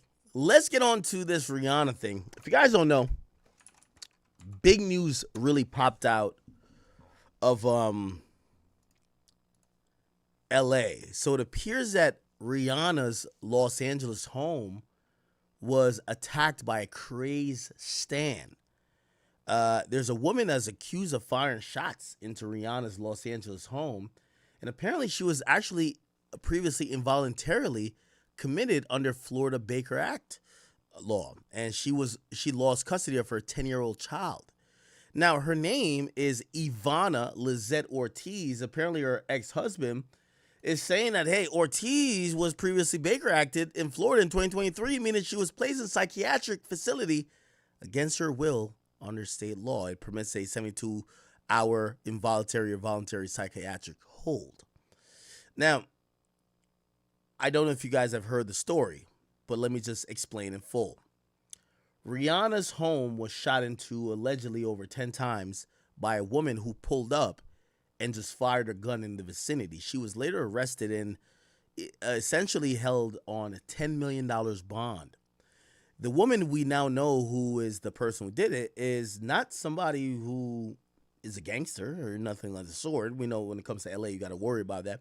This is someone who seemingly is a crazed lunatic fan. Her name is Ivana Lizette Ortiz. As I said, she was previously Baker acted, and her previous husband actually is speaking out about that because she did lose custody of her child. There's videos of her kind of going off the deep end, and I want to play you some of this. Remember what it feels like to be a little kid? Let me mute this. By the way, if you guys are on Rumble, please get over to Kick immediately. I believe Rumble is about to get shut down, so please get over to Kick. Thank you, guys. I appreciate you. Okay. Now, okay, can we get... What do I have to watch this whole video? Jeez. Here we go. Here. So this is one of the videos supposedly she had a public YouTube channel where she was just talking about stuff. And, you know, this was a awakening call for me because there's a lot of like audience and fans that sometimes they'll, you know, I talk to fans a lot. I DM you guys, I respond to you guys, but sometimes I'll hear you guys, not most of you guys, but someone be like, oh, I got something in a dream, or tell Drake to do this and da-da-da-da. And I'm like, hey, relax, calm it down. You know, if you have an opinion about Drake and you've heard me have an opinion, we could just argue or debate. But then they'll kind of like, almost like, no, you have to tell Drake this. And then they'll tell me stuff about Drake, like me and Drake was connected in a different life. And I'm like, all right, I'm going to stop responding now. Like, this is odd. So anyway, the woman, and by the way, I'll give you a little bit more of an update. So she's held in $10 million bond after shooting. How did she get a gun? Where's she from? Like, we got to find this out. But they're saying the attorney for the woman, though, or the woman's ex-husband, tells TMZ she was Baker acted in 2023. Let's watch one of these videos where supposedly she's not in her right mind. No, Rihanna, no. You're not the eagle. They will soar high on wings like eagles. Rihanna wants to say that we are flying. That we are flying, and we're not. She's not flying. She had a bad day. She looks really stupid and corny. And everyone knows it. But the way that they want to, that girl, the way that Rihanna wants to kill me, she's the one who wants to kill me. What? The way that Rihanna wants to kill me shows that we're not going to show this right now. But this is my heart, Lord, and I am expecting and waiting in that beautiful time for you to show me what you're going to do and how you're going to deliver this promise. It's in my heart and it's in my vitality, and I'm very, very grateful to you for your abundant graces. Listen, Rihanna, when you die, God is taking me to my future. Okay. Bad shit. Cuckoo. Wait, what? And everyone knows it. But the way that they want to, that girl, the way that Rihanna wants to kill me, she's the one who wants to kill me.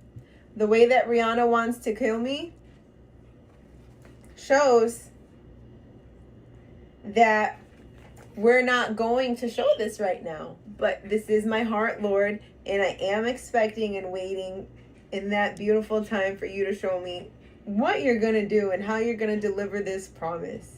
It's in my heart and it's in my vitality, and I'm very, very grateful to you for your abundant graces. Listen, Rihanna, when you die, God is taking me to my future. You want to kill me. Shut the up, okay? Shut the up. Yeah, she's a witch. She's a witch. I'm a watchman. She's a witch. Get that stupid girl out of here. Okay? They can't do this. They can't do this. What about my hands? What about these fingers over here? What about these 3 fingers? What about it? What about it?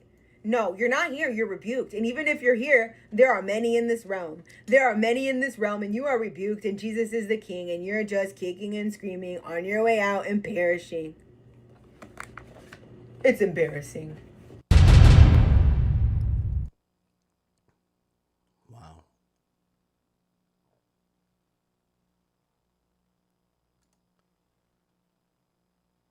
She's messaged or mentioned Rihanna again. Are you there? Because I was waiting for your AIDS 5-head self to say something to me directly, instead of sneaking around like you've been talking to me when I'm where I'm not at. So she believes she's in a. I'm getting like chills. Like, I'm gonna lie to you because I talk to a lot of fans. Like, and 8052 shooting just occurred. Approximately 10 shots heard and then unknown person. Oh, this is the 911 call of the shots. Person shouting code 3 incident 1920 RD809 semi for additional. 8052 incident 1921. All units 8020 responding closely from Santa Monica and Sonar to. Doctor, you can show us back. 8052 Roger. Other unit with the message repeat. 81 shows back from the station. All units 81 backing from the station to. Orthola units at 8028, 8028 additional. Your shooting just occurred.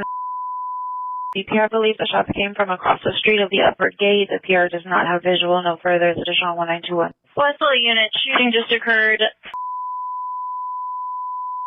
This vehicle is a white Tesla, SU northbound on Coldwater. 10 gunshots fired from the vehicle at the gate. Code 3, incident 1932, RD809. Air 10, can you find out the make of that Tesla? I'm sorry, the model. Air 10, somebody. Maybe are you still on the line? Number 2, passenger for the description. The passenger was firing a gun. Additional on incident 1932. Can you go to the model of the car? Philadelphia 60, Roger. Postal units responding, shooting just occurred. Suspect vehicle is a 2023 to 2024 Tesla 4-door with paper license plate, unknown model. Additional incident 1932. At 8:53, the suspect vehicle was last seen going southbound on Coldwater Canyon. Stand by. The peers attempting to check the camera footage for a license plate. 85, show us code 100 on Sunset Coldwater. 8052 repeat across to Coldwater. Sunset. Sorry, that's 8052 code 100 Sunset Coldwater.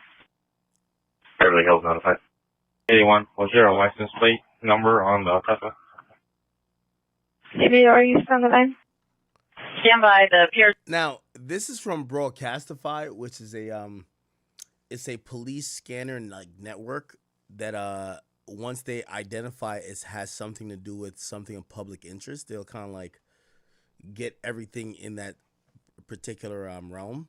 So you can see it here. It says Broadcastify.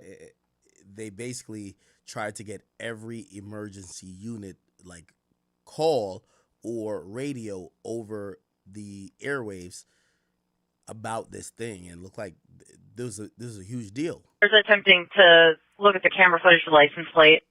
All units, addition on the shooting just occurred. Suspect vehicle was last seen Coldwater Canyon. Addition on incident 1921.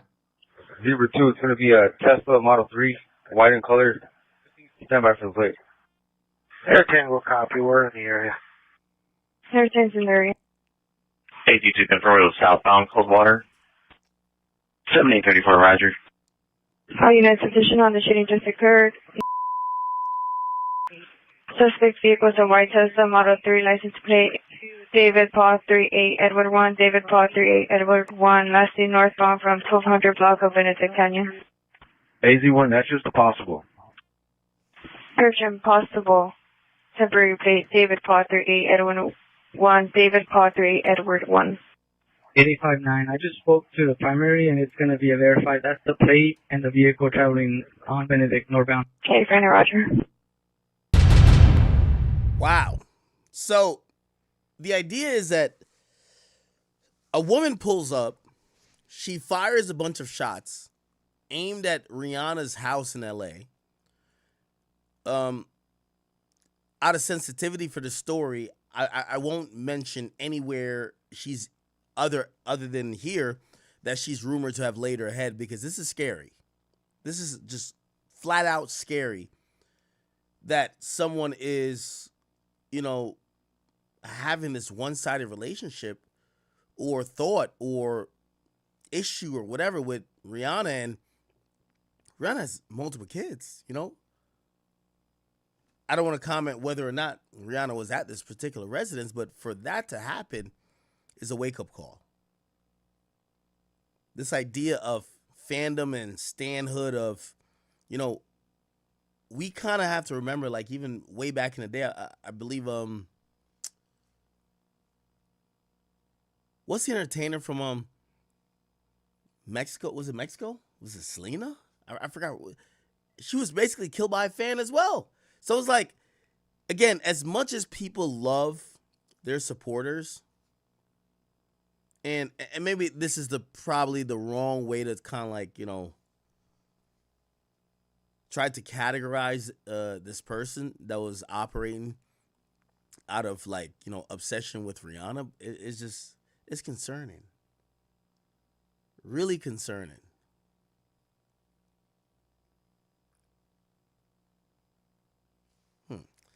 Now, you heard the pretty much kind of the dispatch call, but also like the police radio in the area. But the person was arrested and booked for attempted murder. Flawless northbound on Coldwater. 10 gunshots fired from the vehicle at the gate. Code 3, incident 1932, RD 809. Now, there's a few other. Let me see if I can go to YouTube. We're gonna just call this person stalker.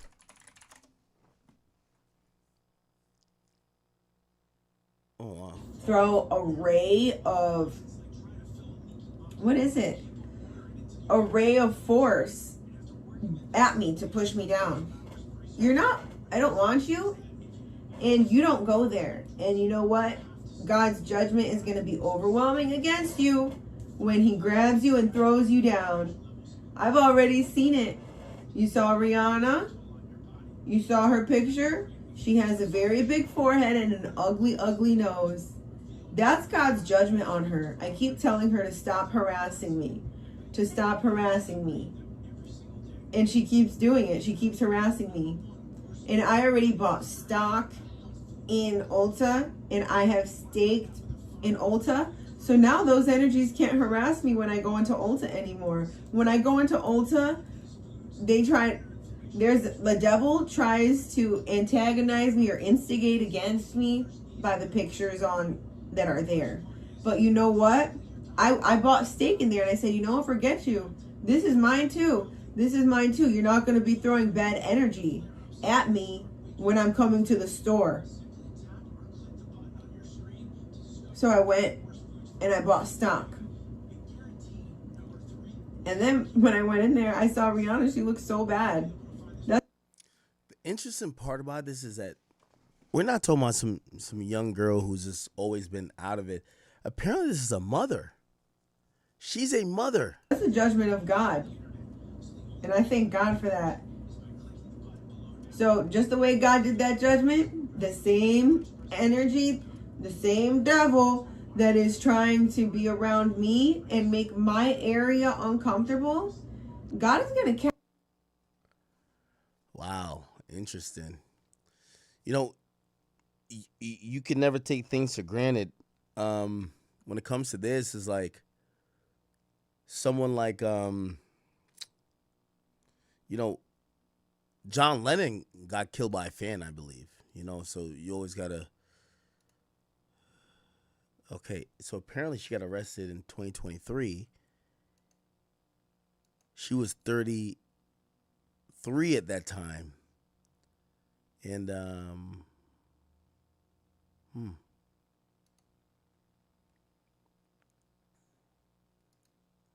Oh, let's watch this.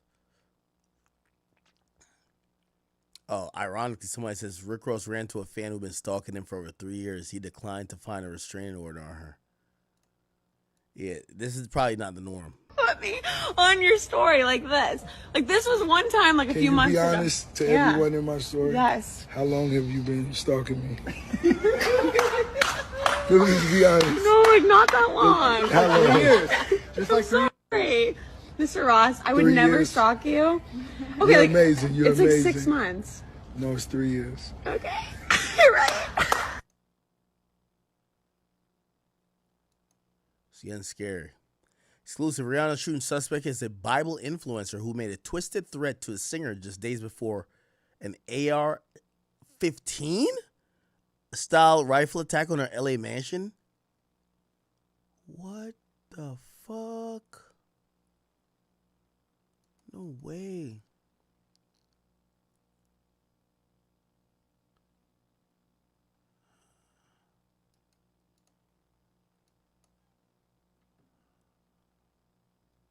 I ain't gonna lie, it gets a little scary. She says, I just restricted that stupid bitch Kim Kardashian. I'm already through with Rihanna. Your turn hiding, bitch. Stop begging for a look.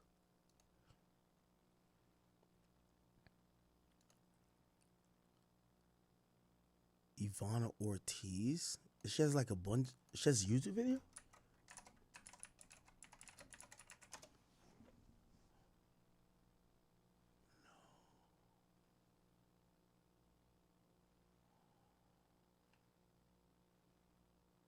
That's insane.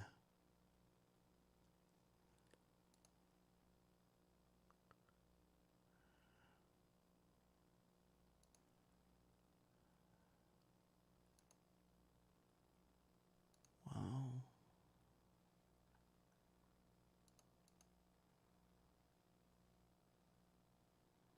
Is going to be overwhelming.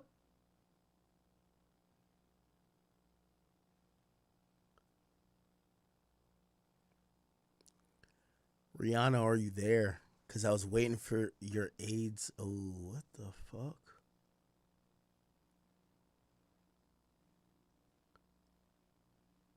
It's kind of scary, Chad. I'm not going to lie to you.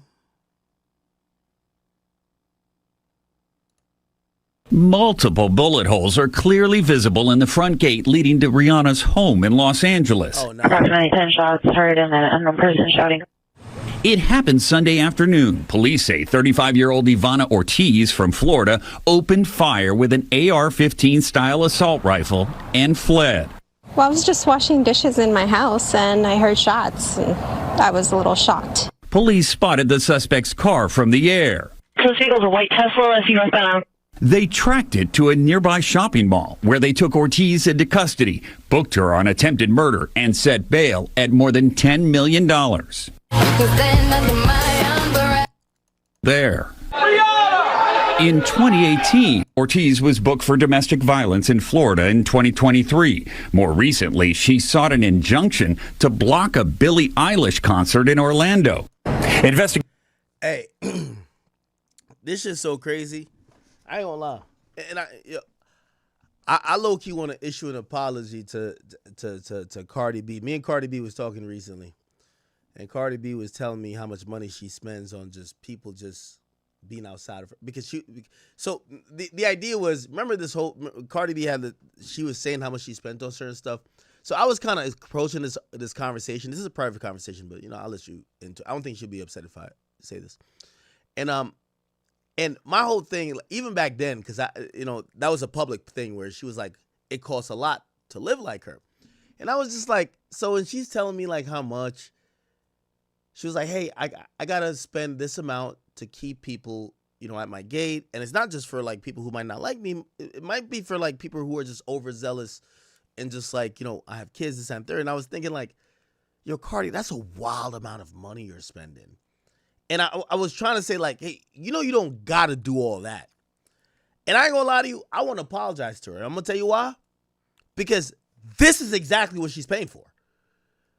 Because when she was explaining it to me, I was like, yo, nobody's gonna, like, I get it. There's a bunch of like weirdo fans online, but they're not gonna pop up to your, like, I ain't gonna lie to you. I'm gonna tell y'all might be my audience or whatever. I know y'all ain't like that. Y'all pop up to my crib. I ain't with that with y'all niggas. Y'all niggas is like, y'all might as well be Meek Miller or Lil Baby popping up to my crib, nigga. Ain't none of that. Ain't no pictures, none of that.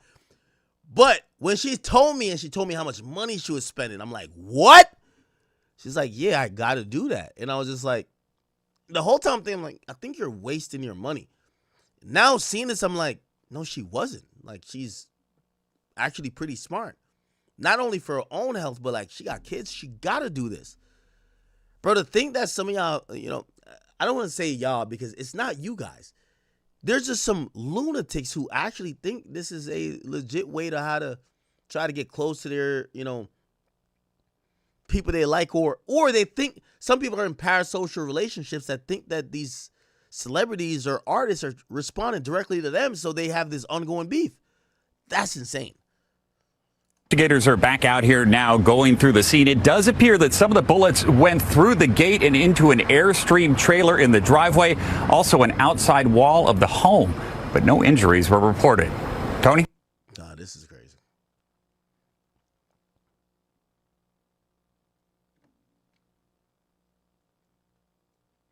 She was also suing Live Nation? What? You can't. Oh, apparently the same woman wanted Cardi B out of here, too. Yo, Cardi B, I apologize to you, Shorty. Because when you said that, I was just like, my whole thing when I was, you know, just like, you know, friendly, just talking to Cardi. I said, Cardi, you don't need to spend that much money. You know, you don't need to spend that much money. I get it. Like, you live a great life and your kids live a great life, but y'all are like super. And she was like, well, certain things I can't avoid. And she was like, security. But it was security just on some like, you know, just out of respect, I don't want to get too much into it, but it was certain shit with security. And I was like, you don't need that. This is exactly what that would have prevented. You can't fuck with me, Cardi B. You're supposedly busy right now. But you know who has the cutest outfit tonight? You know who's the cutest tonight? I am. You ain't doing nothing to me. Ain't nobody pressed. Ivana's not pressed. Is Cardi B pressed? Shardy B? Yeah, I was just in San Francisco last week. Actually, this week. No one wanted me to go to what Cardi B had going on. I wonder why. Ooh, I wonder why.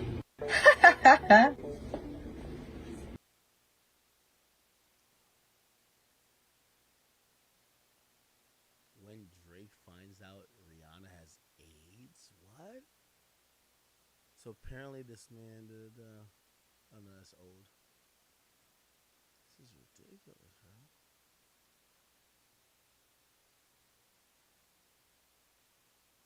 bro. No. You're not.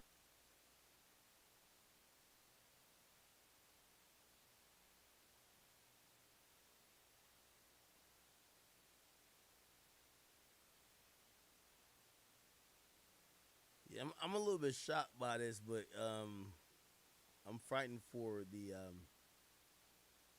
artists themselves. I'm like, you know, I feel we've been getting off with a lot of lucky shit recently. There's gonna be a lunatic like this to cause some real tragedy, and I hope we take precaution. Holy shit.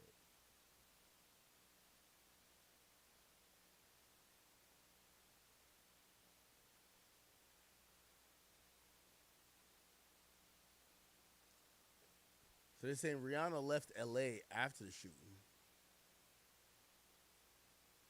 but they can't confirm if she was at the house.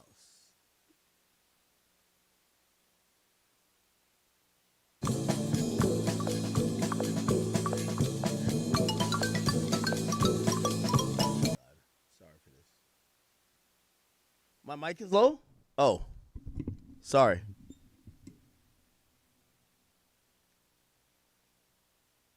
Wait, my mic is low?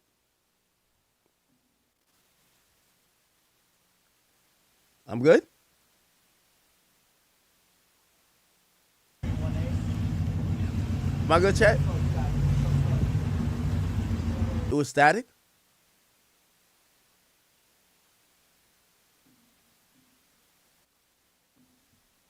Oh, I can see the static call.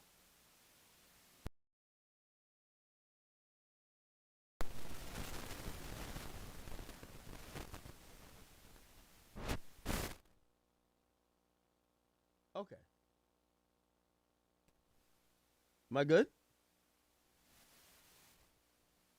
Am I good? Should be good now, right?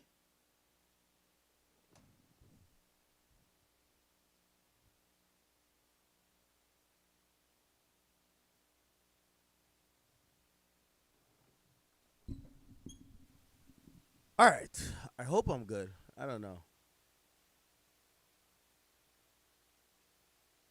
There's still static?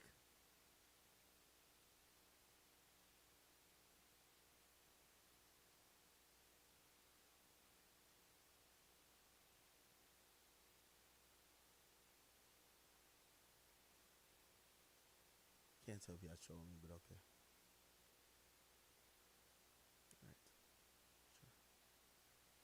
All right, so Rihanna's dipping out.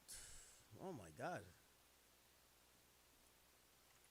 I wonder what Rocky thinks about this bullshit. Like, damn.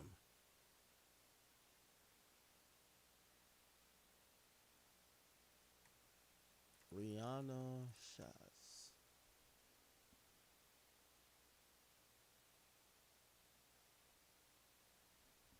Shooting just occurred. 10 gunshots fired from the vehicle. That is the scary dispatch audio obtained by Extra just after a woman, now charged with attempted murder, shot up the... Chat, do I have static or no? Just let me know.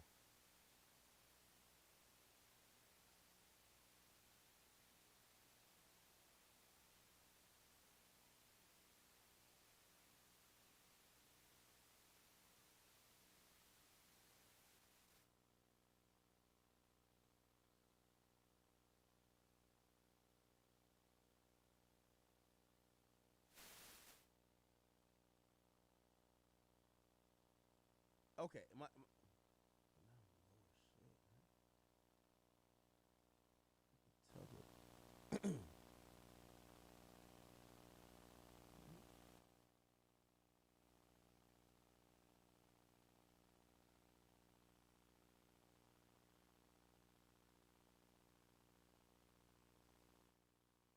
it's white noise?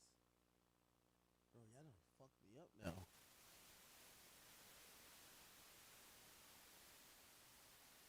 Hold on.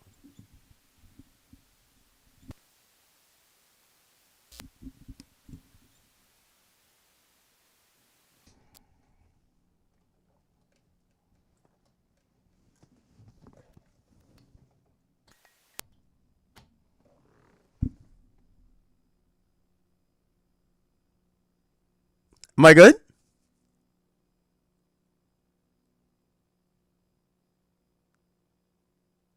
No.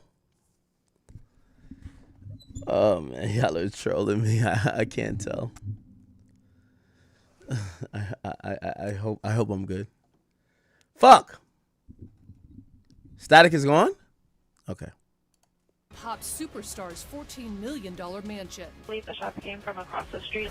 Extra has learned Rihanna was inside the 7,600 square foot home in the hills above Beverly Oh, she was inside. Wow.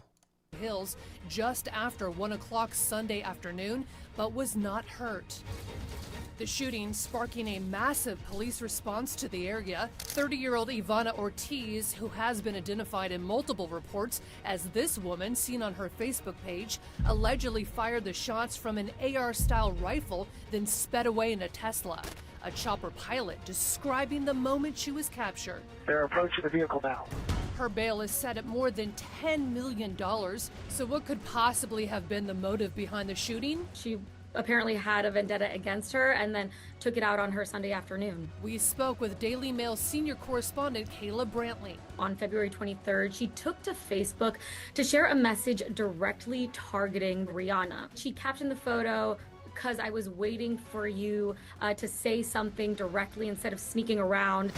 The site has also uncovered Ortiz's criminal past. She had been arrested in 2023 on domestic violence charges. As of our deadline, we do not know the outcome of those cases. Hi, I'm Ivana, and I am reading poems from Bright Poems for Dark Days. Ivana also has this YouTube page where she offers prayers and reads poetry. Tomorrow will be beautiful, for tomorrow comes out of the lake. But right around the same time she allegedly threatened Rihanna, she also posted this to Facebook. You can't with me, Cardi B. You're supposedly busy right now. It is in direct contrast, everything you see on her YouTube page as this woman of God, and then you go on her Facebook and suddenly it's just filled with hate. As for Sunday's incident, it's not clear whether Rihanna's partner A$AP Rocky and their 3 kids, RZA, Riot Rose, and 5-month-old Rocky were inside. Oh, the babies are amazing. They had just gushed over their little ones with extra. They're all getting bigger, and I cannot take it. I'm surprised that the older two getting along as much as they are, you know? Happy family. Thank you. This isn't the first incident at the Disturbia singer's home. It's a thief in the night to come and grab you. Back in 2018, someone broke into the mansion and was inside for about 12 hours until he was discovered by her assistant. Later that year, burglars made off with unspecified items, part of a celebrity crime ring that was later busted by cops. As of our deadline,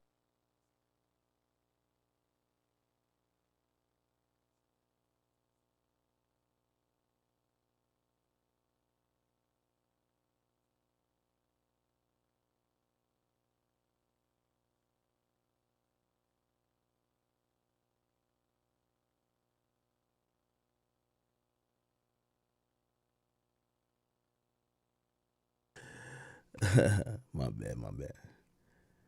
Now I'm trying to get rid of the static. That's why I've been tripping. Okay, I'm sorry. Let me just say this. You're Rocky. I'm gonna put this on you a little bit. Pause. My nigga, at the end of the day, your girl's safety, she got a lot of money. You got a lot of money too. I don't care who's paying for it. Y'all should have 24 hours a day security around all the houses y'all frequent with y'all kids. If this y'all main LA house, there should be 24 hours security. It shouldn't be like a goddamn assistant figuring this out. Whether it was somebody who was in the property or on the premises for 12 hours, like, nah, like, come on, bro. At the end of the day, you dating one of those. You know, when you get to a certain level of fame, it's most likely a crazed fan than an op that's going to really try to do it to y'all. That's a fact. Go look at, like, you know, even Princess Diana's like, shit, it was her fame and people's clamoring for her so much that kind of really led to even her demise. It's like, you got to take this shit serious, man. So, you know, I think Rocky's a good boyfriend, a good husband. I think he's a good father. So I know I hope he takes this personal. I think he will. Man, y'all should have a full-on security team. I see people that one got half what y'all got. Not even a quarter, not even a tenth. They got this, like, y'all got to get on y'all game, man. Y'all literally got to get on y'all game. So I'm just going to think this is an oversight, but this is scary. no motive for the shooting had been revealed.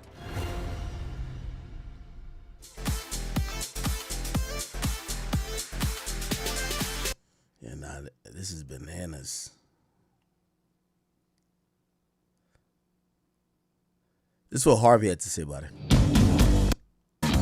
A just shocking, scary moment for Rihanna on Sunday when somebody drove by her house, stopped, and fired 10 rounds inside, and she was there with her children. With a rifle, by the way, firing with an assault rifle type of weapon, according to law enforcement sources, and that person is now in police custody, by the way, charged with attempted murder, or booked for attempted murder. Which at this clearly is. Yes, a 35-year-old woman who, the bizarre thing, I mean, drives up to Rihanna's house, and a house. Yeah, I'm gonna tell you how the law sucks. That attempted murder charge ain't gonna stick. That's the thing.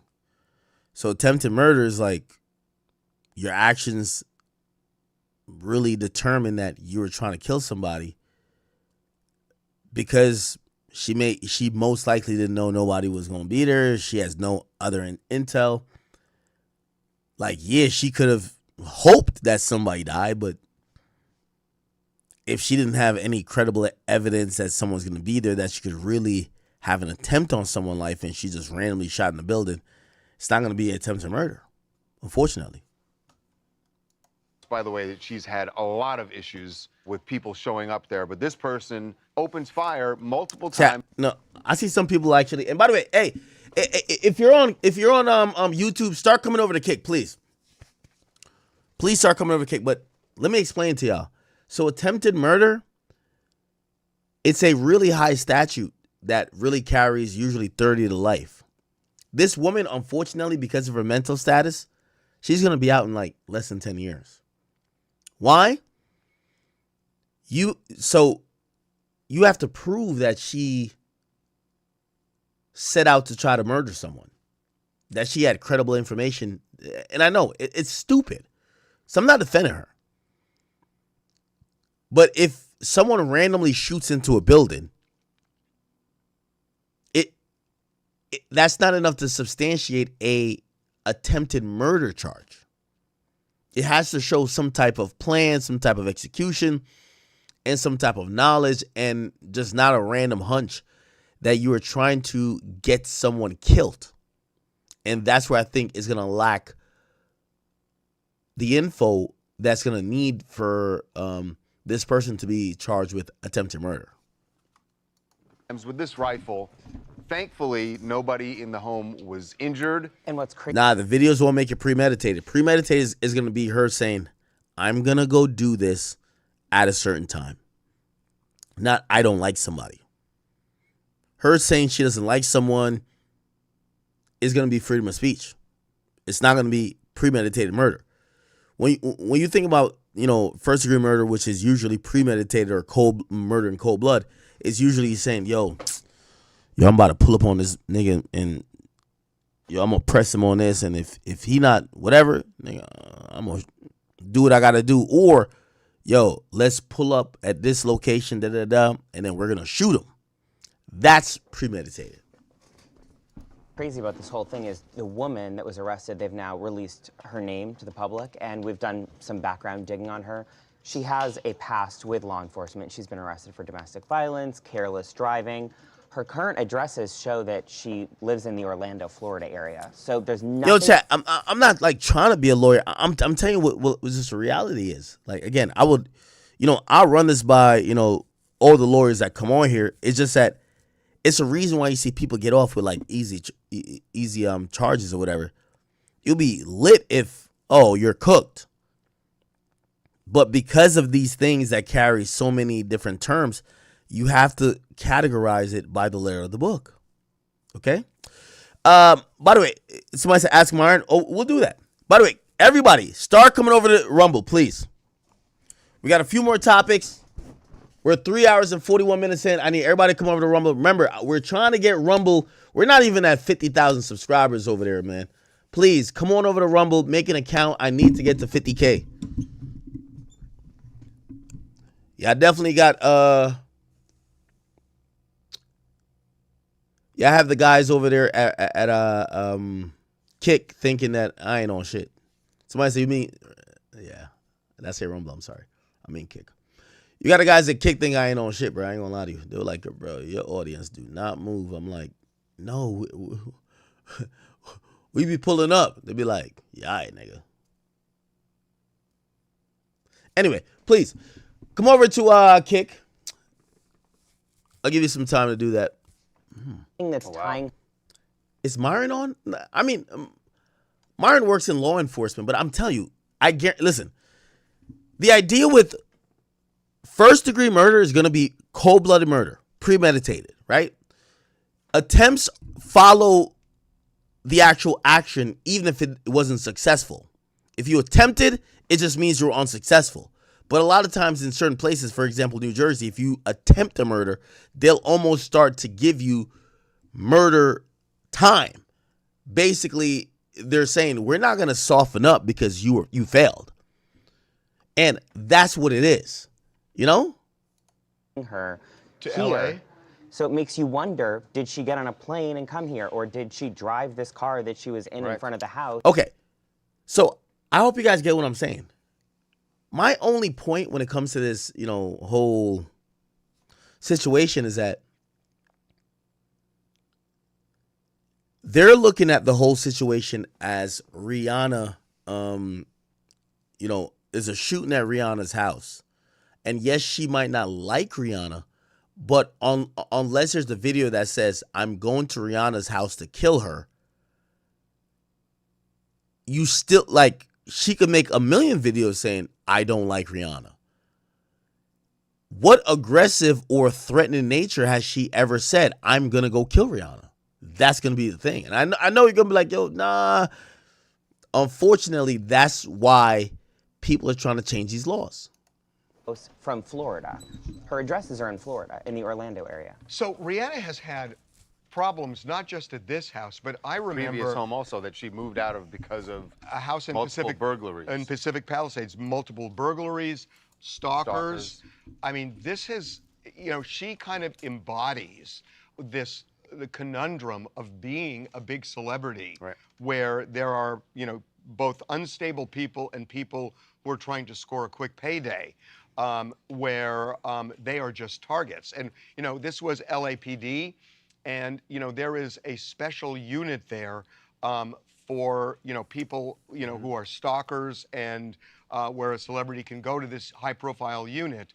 But they will tell you at this high-profile unit that they can only do so much. Right. That if someone is mentally unstable, yes, they can try to stop, but you just... Yeah, unfortunately, a lot of the legal system takes the approach of, well, they have rights too. So a family member could get them Baker acted. So a family member, a loved one, a spouse, someone like that could be like, hey, this person's not acting right. They might hurt themselves or hurt someone else. At that point, it could be a situation where they call the cops, they let the cops know that.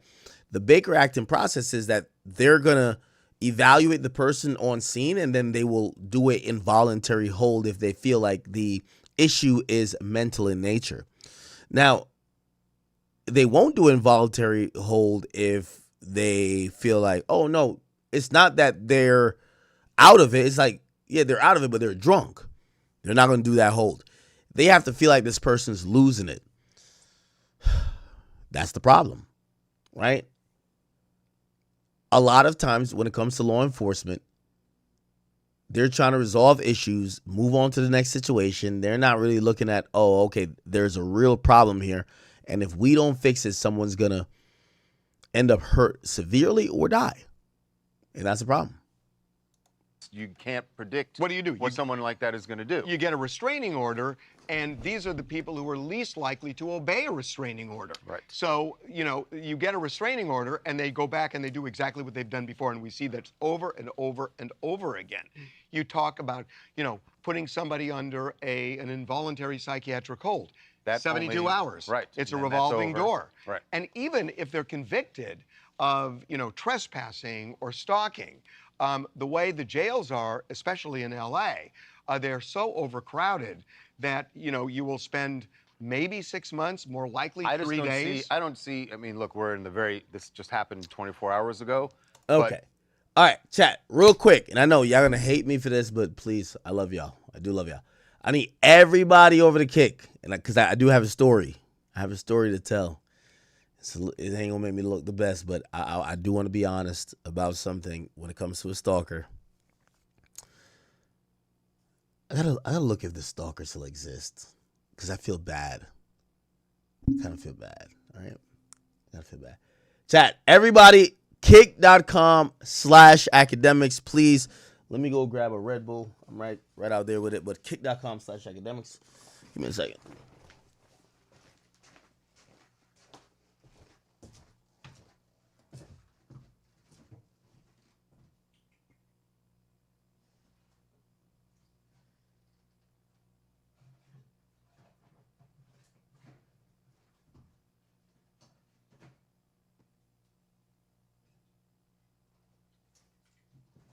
All right.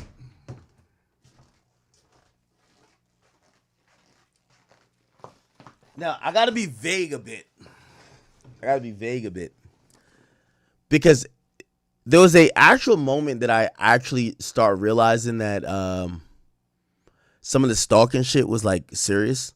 Because when I came in like the industry and everything, and I'm like, you know, I speak to fans consistently.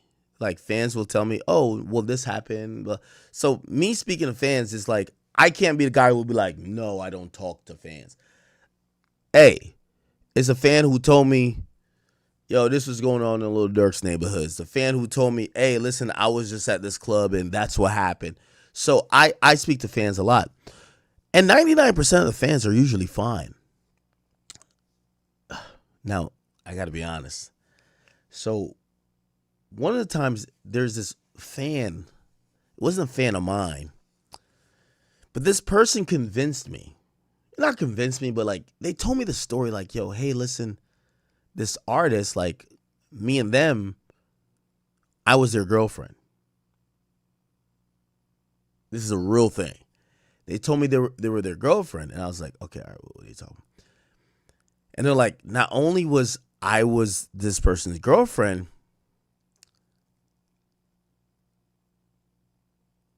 I got cut off. And I was like, why? They were like, well, I ended up fucking their homeboy. This is the weirdest shit ever. I don't lie to you. And I was just like, wait, what? So their whole idea was that they meet this artist, they're in love with him. That's their boyfriend in their mind. This person's like, you know, like the third removed guy who helps them out with some shit. Probably encounters this person and they're like fucking desperate for whatever. I guess they sleep together. And this person now has this demented view saying, oh, the reason why this guy who I'm obsessed with don't want to rock with me no more is because I did that. And I'm gonna lie to you, I didn't know people were that obsessive. So when people said, oh no, I've met this guy before, because the person, I know the person that much, I believed it. So this person like, oh no, I met this person before. Oh no, there's only acting like that because I fucked up and I did some shit. And come to find out, none of that happened. Like they literally created the entire scenario. I actually believed it happened until everything and everyone pointed me at the actual facts to say this person never did anything. This is all make-believe. And that's when I get to realize people like what we're talking about. They have zero idea what's going on. They just literally are obsessed antagonists and just like protagonists for whatever the bullshit they got going on. And I don't know, man. Anyway. But if this becomes a situation where there's a plea deal accepted for... By the way, hey, everybody get over the kick. We're cutting YouTube less than a minute. I'm not going to lie. One of those lesser charges you talked about, where someone gets out. They're in and out. But attempted murder is a very serious charge. That's true. And if they end up going forward and sticking to that as the charge, and this person is convicted of that, then you don't have the revolving door. You're right. But the act itself is escalated to such a level that somebody could have died in that house. Right. Rihanna or her kids. So it has to reach that level for something to be handled in a way that can take somebody off the streets for any lengthy period of time. The new DA is not going to be one, I would think, to talk about a plea deal here. No, I agree. I just spoke to someone close to both of them, and I said, we've got to assume they're going to move now, that they're going to immediately put this house in the market, or they're at least not going to live in it anymore. Right. It's not even in a gated community. You can access, like this woman, you can, most celebrities, they live behind a gated community that's protected by security. Yeah. This, you can drive right up and, you're outside What did they say about moving? And they said, oh, I don't think they've gotten there yet. And I said, oh my gosh, they have to know the reality at this is point that they're not going to go back. They have other homes, right, and they don't have to stay here. Right. But it would seem like you wouldn't want to after something like that happening. Well, again, she is used to people violating the law to get at her or get at her things. This is the first time, though, that I think certainly... Yeah, it feels like female entertainers are, like, they're used to it a little bit more. I think with guys, like, we're like, yo, you try to do some bullshit, we think you're trying to kill us, and we might have to do it to you. So I don't think people try male entertainers as much. This level of crime has happened since they have 3 kids now. They have 3 young children at home. It changes and the that game. changes the calculus, I think. Hi, I'm Zaji Jones from Jacksonville, Florida. First, I want to give my prayers to Rihanna. That is so scary and so nerve-wracking. I hope that she moves to the islands and releases the album and gives us a diss track with Miss Dirty Tesla. And I hope that they lock her behind up because that is insane. If anything happened to her or kids, that would have started an actual riot and uproar. I love that. Where your head went to new music. New music, right. In your list of demands, yes, Right. I want her to be safe. I want her to be happy. Also, get the new music I in. think music was one or second. two on her It list. was second. Move to the islands and drop new music.